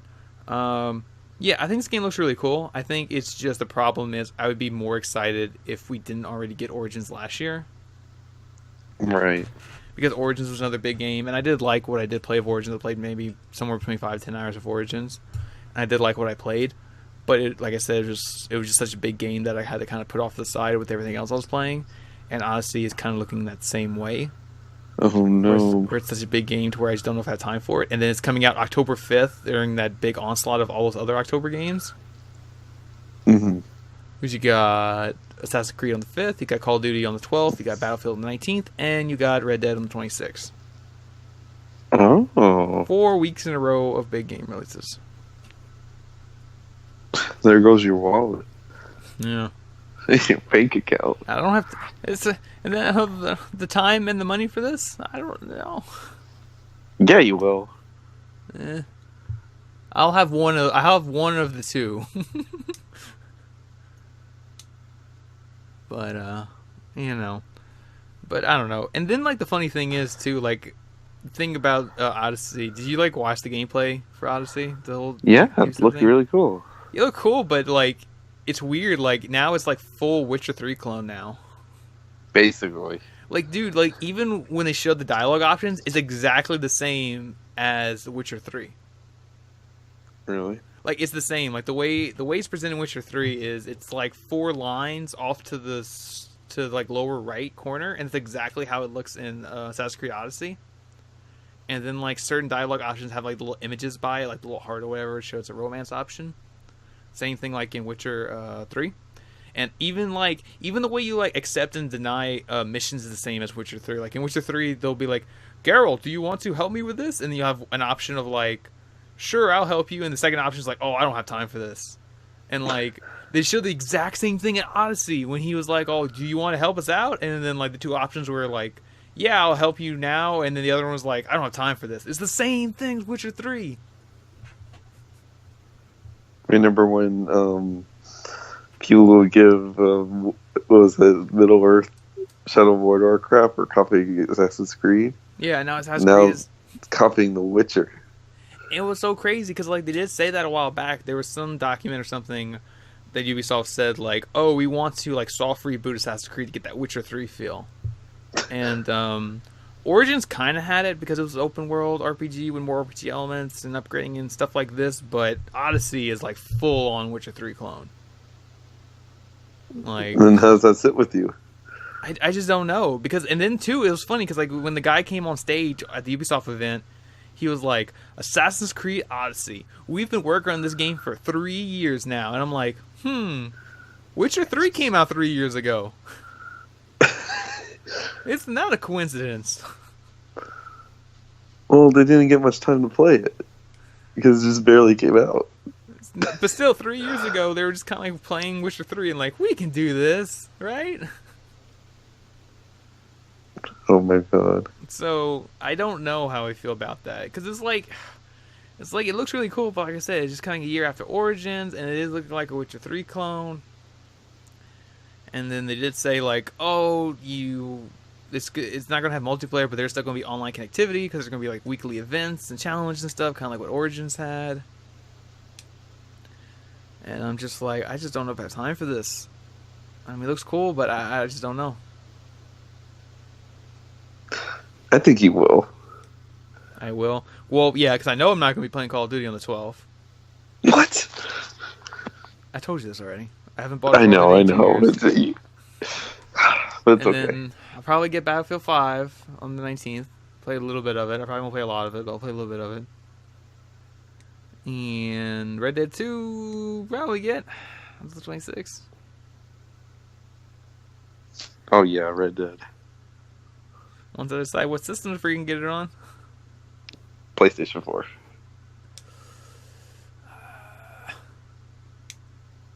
We'll see. We shall see. But yeah. So we'll see. We'll see what Odyssey. We'll see how people respond to it. If it's too much Witcher 3 clone or not enough or whatever. We'll get the comparison videos on YouTube. Yeah. Odyssey. Odyssey. However that song goes. No Cappy though. No Cappy in Assassin's Creed Odyssey though. But yeah, that's kind of it for the Ubisoft event. So now, an hour and 20-something minutes in, we can finally get back to the Sony event. Which we talked a little bit at the beginning about the formats and this and that. But we mentioned Last of Us 2 and how they want to set it up. But now actually talking about what they showed of Last of Us Part 2. What do you think of what they showed of Last of Us Part 2? I really did love it a lot. Here's the summary, basically, and what more needs to be said. Basically, I feel like Naughty Dog is in such a cool creative rage. Is like they don't want Last of Us to ever become a movie. So guess what? They want Last of Us 2 to look like as much of a movie as it could possibly be. So you never have to make a movie out of it. Yeah. Yeah, like you can tell too, like we're in this big graphical leap because this is Naughty Dog's first game, kind of really built with the PS4 Pro in mind. Yeah. Because I mean they had Uncharted 4, which they had to update, and then they did have Lost Legacy, which did have some Pro support from the beginning. But even then, I think it was still probably in development without the Pro really in mind. Mm-hmm. So this is really going to take advantage of the Pro's enhancements, HDR, 4K, all this and that. So we're seeing that a lot with the graphics, facial animations, and this and that. But yeah, I mean, the one thing too that really caught my eye and caught a lot of people's eye was during the gameplay was just how good the animations are with just basic movements and interacting with objects and stuff. The way Ellie just kind of climbs around, because that's another thing too they were talking about. There's a lot more verticality in this game. There is an actual jump button. You can actually just jump whenever you want. Yeah, Joel was he couldn't jump. He was a tank, man. He just couldn't jump. But yeah, Ellie's walking around. She's so cool. She can jump. She can crawl any things. You can just little things like enemies will walk around. They have unique looks to them. They talk to each other. They have names. Yeah. You kill somebody, they call it their name. You know, like Bob, no, or whatever. Stuff like that. And then just little things like even just picking up ammo, picking up arrows is just so fluid. It doesn't just disappear and pop up on your back. She actually picks it up, puts it on her back. Same thing even when you pull arrows out of enemies, she'll actually pull it out, put it on her back. Picking up bottles, throwing them. Very dynamic, even just in the middle of gameplay, like as you're encountering enemies. It just looks amazing, and it's just kind of showing that different ways you can get different varieties through your gameplay and how it kind of will actually react to it in different ways. Mm-hmm. So it's looking really good. We didn't see any clickers, not even a hint of clickers. Yeah, I know. That's the crazy part. It's like, how is that combat going to work, too? They're hiding a lot of things. We didn't see any clickers, no hint of clickers. No Joel. They hinted at Joel. Joel's there. We haven't seen him yet. Yeah, but he was mentioned, right? He was mentioned. Naughty Dog even said Joel's out there somewhere. Don't worry. I'm like, where's Joel, man? He's got to come back to us. feel like it's just going to be the Blade Runner situation where we're just going to have to just search for Joel. The search for Joel, and he comes out with his dog. He comes out in the shadows with a gun and just that old T-shirt. He's gonna be like, Ellie, Joel. It's like, I don't want you here. He gets all cranky. Ellie's like, I got some questions for you. He's like, I got some questions for you. And then they have a little fight because of their little argument that they had in the first game. And then they fight a little bit. There's like a QTE sequence where you're fighting Joel. I'm like predicting Last of Us 2. You're actually going to fight Joel in a capacity. And then you guys argue it out about whether or not what happened in that Firefly facility. Yeah. That's one thing I hope for Last of Us Part 2 doesn't have. I hope there's no player choice in the game. No. It'll probably be the story that Naughty Dog tells you. Yeah, I mean, the way they did the dialogue choices is not even something that necessarily affects the game. It's just kind of like a different way to experience a cutscene in a way. But it doesn't necessarily affect the story, because that's kind of what we saw in Uncharted 4 and we saw in Left Behind. It just kind of... I think it just encourages replayability because they know there's a lot of cutscenes, and it does kind of let you see something differently. But it doesn't necessarily change the story. Mm-hmm. But I really don't want character choice at all. I don't want to choose how the story ends. I really want the characters to play. The only thing you should be choosing is how you approach the how you approach the situation, the combat through that. But story wise, I don't want to make Ellie choose what to do. Ellie should be a character of her own that I'm kind of just going along with her and not necessarily choosing what she does story wise. Mm-hmm. Yeah. So that's something I really hope they do for Last of Us 2, which they probably will keep to that, telling their story. Right. So there's that. Other things, too, they did confirm that there will be a multiplayer component in Last of Us Part 2. Oh, yes. So factions will probably come back. I liked the first one. Yeah, a lot of people did. Guess what? No mention of my hypothetical Battle Royale mode, though, for Last of Us. Oh, Lord. Please.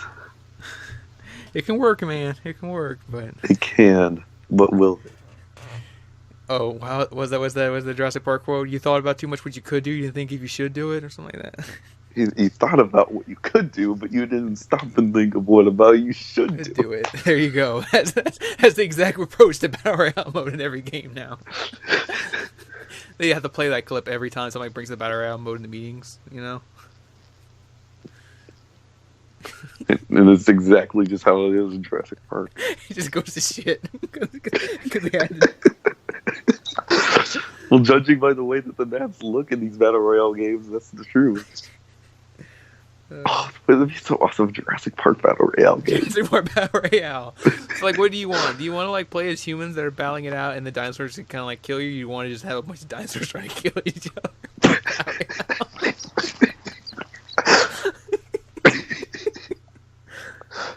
And you have to, and then you have to run from the volcano. It's the lava. That's what makes the map get smaller from the circle. It's the lava because you're trying to run from the lava. Oh my god!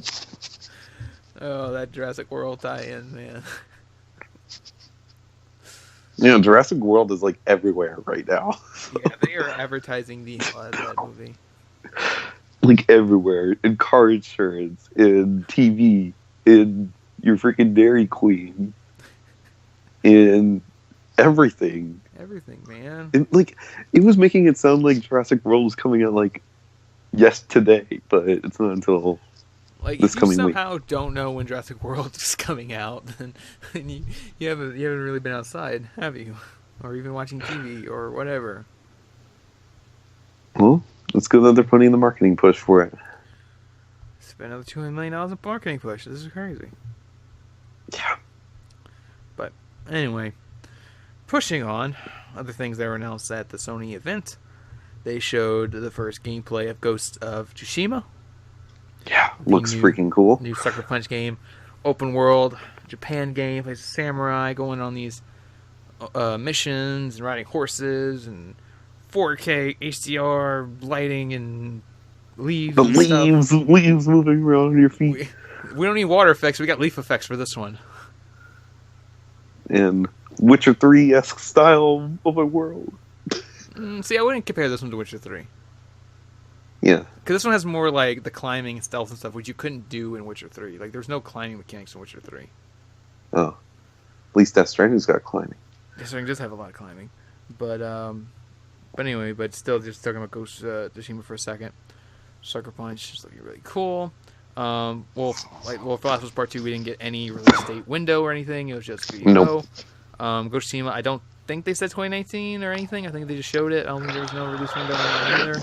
Yeah, it could be late next year. I don't know. I don't know, man.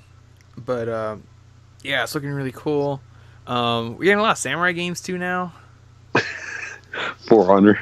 Because For Honor's getting their updates, so they're getting, they got samurais in it, they're getting whatever added to it. We're getting a Neo 2, more samurai combat stuff. Neo 2. That was announced at the thing.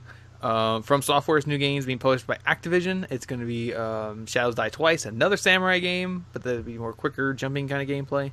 That's crazy. And now we got Ghost of Tsushima. We got our sci-fi games and we got our samurai games. And all the hardcore From Software fanboys are going to turn this into a competition too. Which is better? Yeah, because that was the thing when Dark Souls came out and Skyrim came out at the same time. They're like, Dark Soul wins. That was like the meme for that. Oh, I thought it was like between Dark Souls and Bloodborne. No, Bloodborne was still From Software and that came out later. I mean, like, the two games came out at the same time, like Skyrim and Dark Souls, and they're trying to compare them. Like, Dark Soul wins, like when it was comparing the games in different categories. I'm surprised Sony never really requested a sequel of that game. For which one? Bloodborne. Well, that's the thing. Like, Bloodborne 2 was weird. It was always hinted at, but it never got announced. And then now From Software is working on a new game. Actually, they're working on two games. They're working on the one with Activision, the Shadows Die Twice with the Samurai game, but they're also working on a new VR game. Ooh. But get the role in it too? No. This is completely different from the Soul games and the Bloodborne. This is like artsy VR, whatever. Ooh. I don't have it written down here, but that was announced that From Software VR artsy game. fartsy. Yeah, arts game. But yeah, cool. So that's one thing I'm kind of worried that might start happening if these two games come close together. People are gonna start trying to compare those two games, or three games. If we compare Noah 2 on top of that, or Neo 2, not Noah, Neo Nioh, Neo 2, Neo 2, not Noah, Neo, but yeah. So yeah, I don't know. That's something I feel like people are gonna try to compare those games if they come out too close together because they're all samurai games and they all have such a rapid fan base too. Like the people who love Neo are gonna be like, "Oh no, Neo 2 is gonna be amazing," and all the From Software fanboys are gonna be like, Shadows Die Twice is gonna be amazing. Then all the Sony fanboys are gonna be like, "No, Ghost of Tsushima is gonna be the amazing game." Yeah. Oh my god. Yeah. It's like the PUBG and Fortnite. Oh god.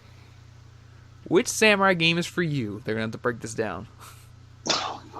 Take the personality of quiz. Which game you would prefer? Do you like open world games and HDR and all that? Go with Ghost of Tsushima. If you like grueling difficulties and jumping around really fast, go with and rolling.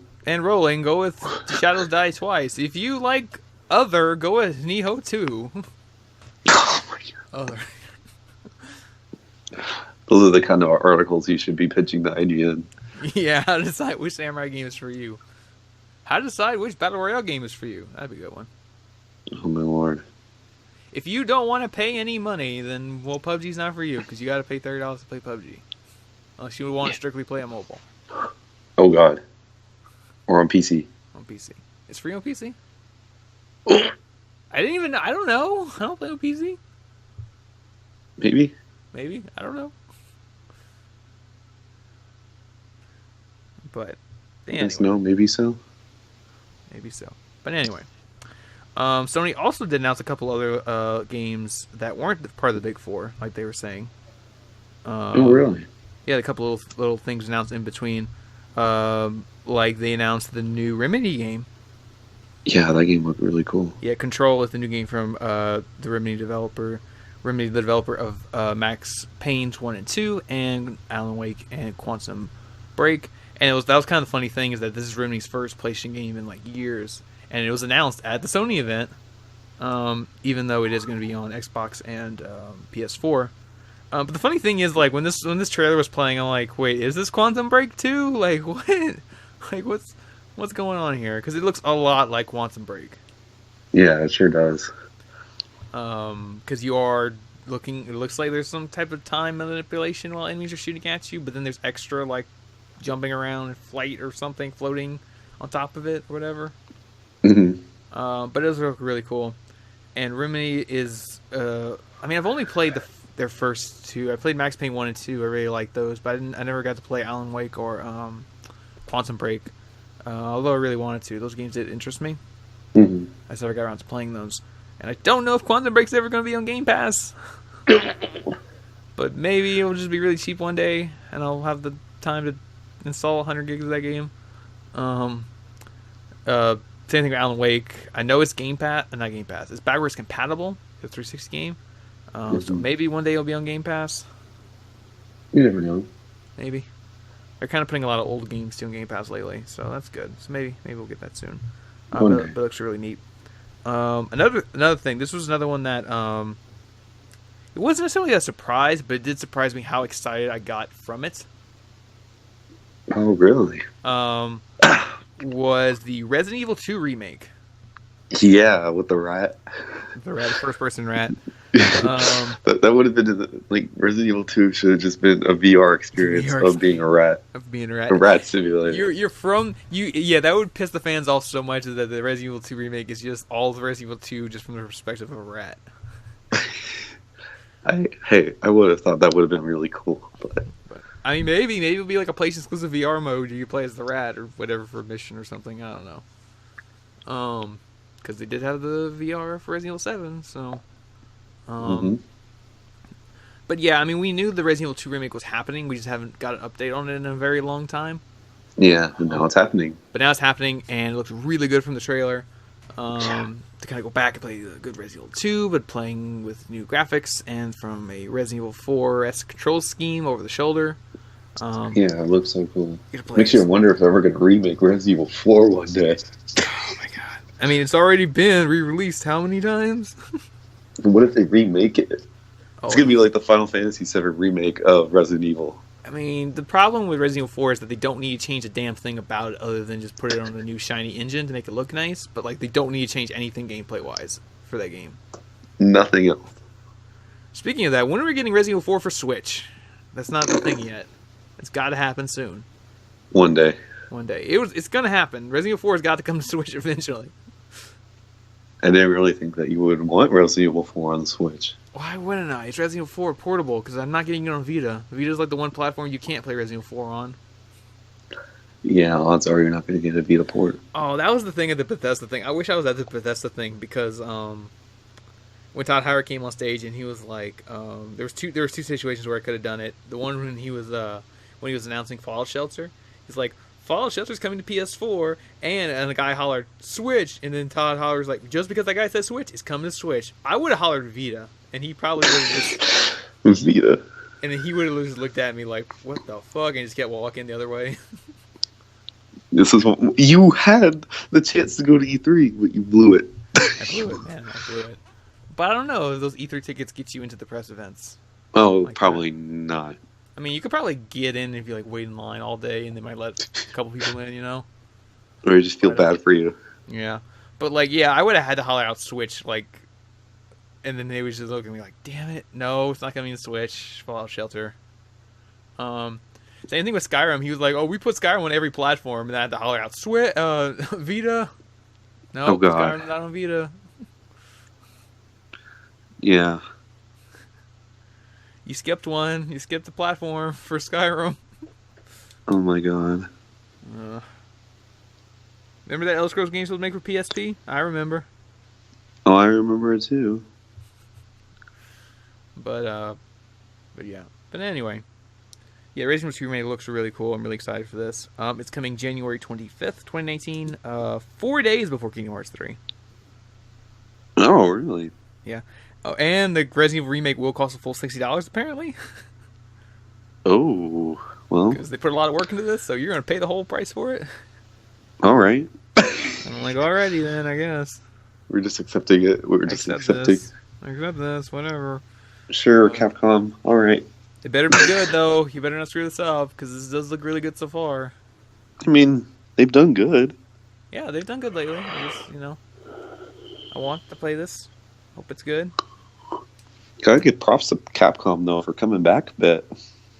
Yeah, because the thing about Resident Evil 2 is they could have just done the straight port thing like they did for Resident Evil 1, and 0, where they kind of just like ported it with a slight up-res for PS4. But they always said like they wanted to fully remake Resident Evil 2, and this is what this is. Yeah. And it looks good. Really excited. And that's the exciting part, and that's what people get excited about. Really excited, and it is coming. That's cool. Oh yeah. And then moving on, then finally, well, not the last thing they showed, but they did finally show gameplay of Death Stranding. Sort of. Yes. They went to show the Death Stranding gameplay. We saw a lot of walking, a lot of climbing, a lot of boxes, a lot of weird and crazy imagery. More actors. Worm eating worms and crawling around and this and that.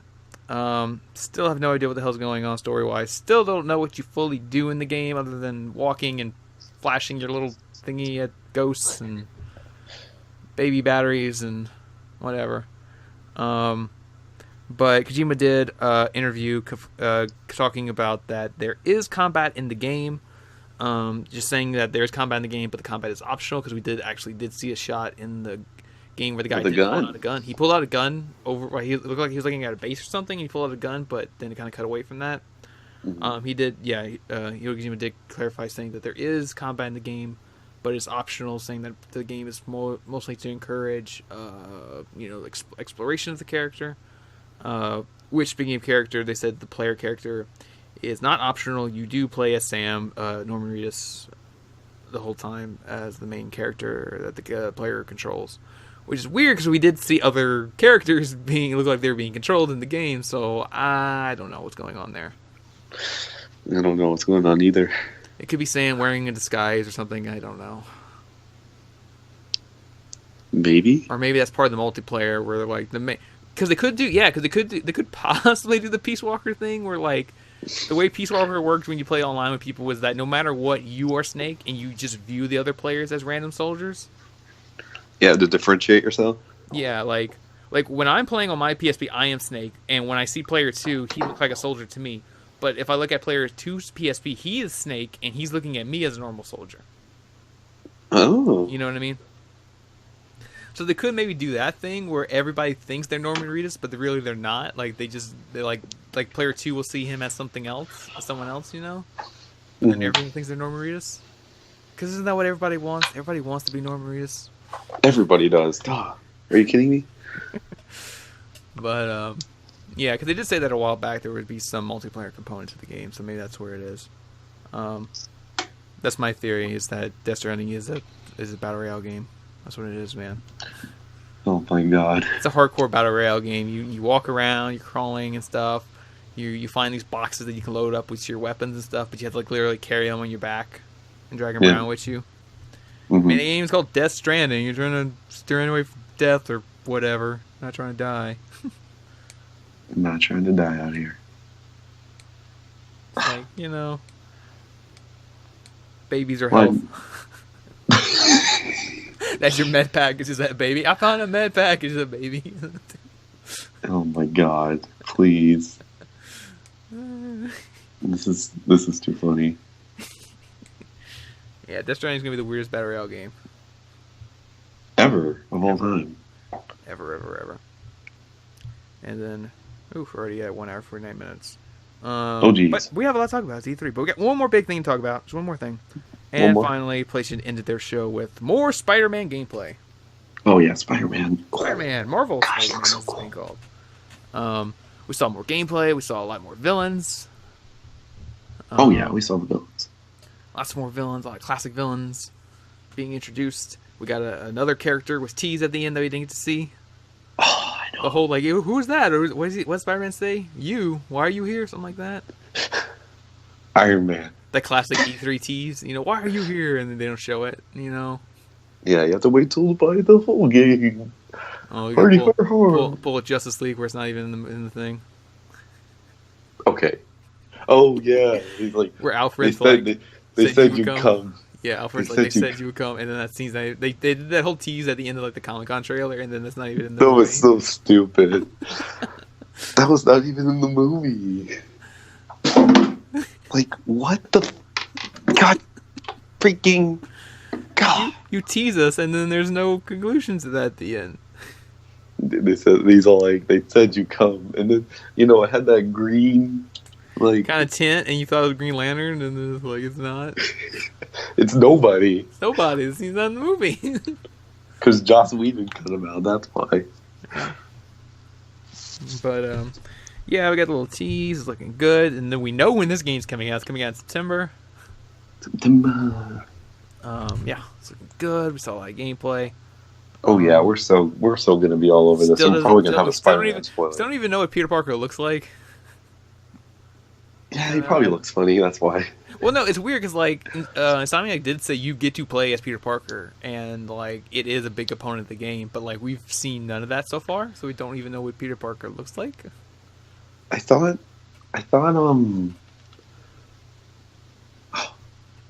we saw what he looked like. No, they've never shown him without the mask yet. No, we must have saw. Nope, they've never showed him without the mask or out of the suit, just being Peter Parker. Maybe they don't want us to know what he looks like. We won't even know who Spider-Man is. Is Spider-Gwen in the game? I don't know, man. Oh, speaking of that, though, they did too. Marvel Comics confirmed that the Spider-Man that we see in the Spider-Man PS4 game will be acknowledged as canon in the Marvel Comics because he will be part of the next big Spider event called Spider-Geddon. Oh, so this was meant to start something. Sort of. Well, Spider-Geddon's going to be the sequel to Spider-Verse, where like a bunch of different Spider-Man from different universes kind of team up. Yeah. And the Spider-Man from the PS4 game will be part of that, dimensional team-up thing. Mm-hmm. So I don't know if that necessarily means that the PS4 game will tie into that by establishing other dimensions of Spider-Man, or not. I think this will be a mostly self-contained game. I don't think they're really going to like... At the end of the game, he falls through some wormhole or something, and you have to like read the comics to find out where he went. Oh my god!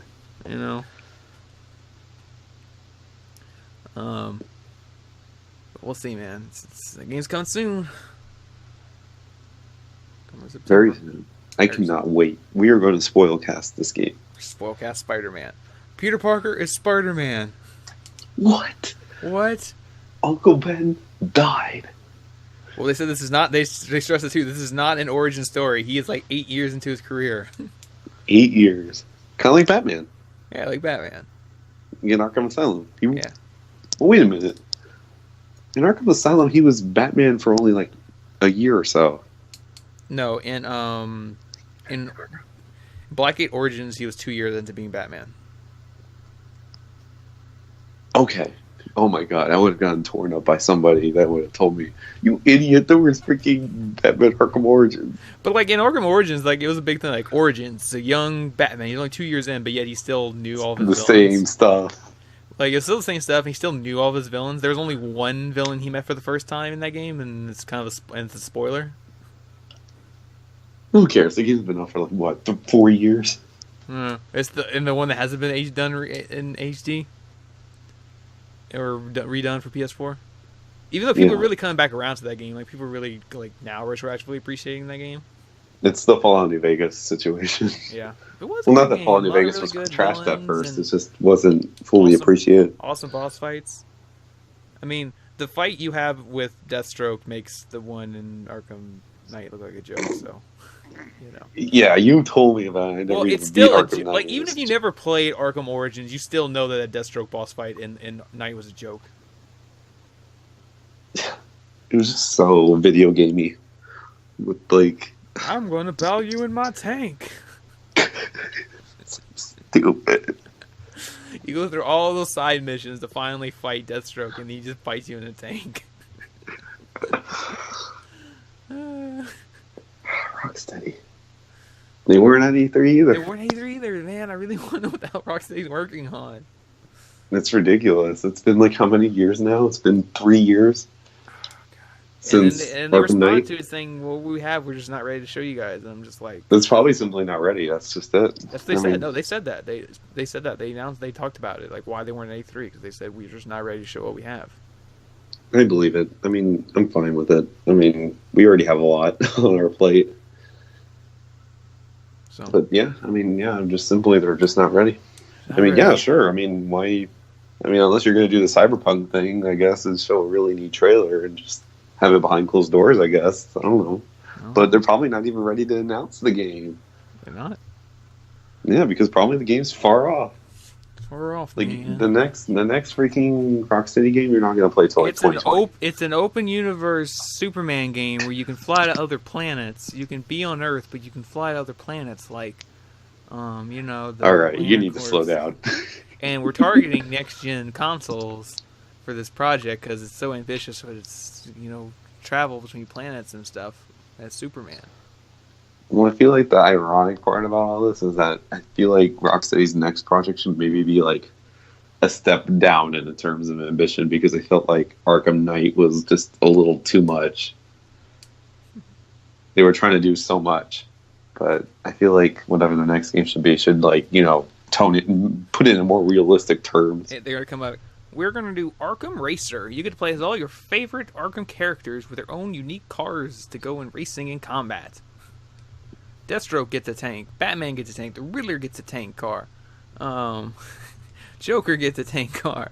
Everybody gets a tank car, and it's we have racing missions, we have combat missions, and it's going to be great. Oh, it's going to be fantastic. You know, it's a good kart racer. Everybody's going to have a good time. Speaking of time, 1 hour 46 minutes, and almost to 2 hours. This is like our longest episode ever. Ever? Our longest episode ever before this, I know, was the Uncharted episode, and I don't know if... I don't think we hit 2 hours. I think we were like right under 2 hours. Yeah, because you told us. Yeah. We're probably about to hit 2 hours, so this is probably our longest episode ever. But that's because we covered everything from E3. Yeah. We normally try to do multiple episodes, but we decided to just pack it all into one super episode of content and discussion. And goodness. And goodness and all that. And thank you for listening for this long, if you did. Yeah, I mean, hey, it's really helpful for a long road trip this summer. Yeah, you go on a road trip, you want to listen to some guys talk for 2 hours about instead of metal or whatever else you listen to these days. These youngins. With your Pandora radios and your Spotify's and your Apple Music. Apple Music's. Mm-hmm. So, yeah, I mean, it was a neat E3. Definitely better than last year. I'm curious how the consumer experience was, except, you know, the people that are able to go in, the public. So then maybe it can entice me for next year to go. Yeah. But yeah. Start wrapping this up since we're so close to that 2 hour mark and covered a lot here. But yeah. With that, this has been the PSBS Plays and Blizzard podcast. I'm your host, Code T, PS and Bioware, and my host here is Andreas, Double S. Everybody, be careful and stay safe. Yes. Thanks for listening. This is episode 107. I don't know if I ever said that at the top of this episode. Yeah, you're right. This is episode 107. And yeah. But yeah, thanks for listening. I know this is a long episode, but we had a lot of E3 stuff. Hope you like listening to it. And yeah. And hopefully we'll see you guys next week.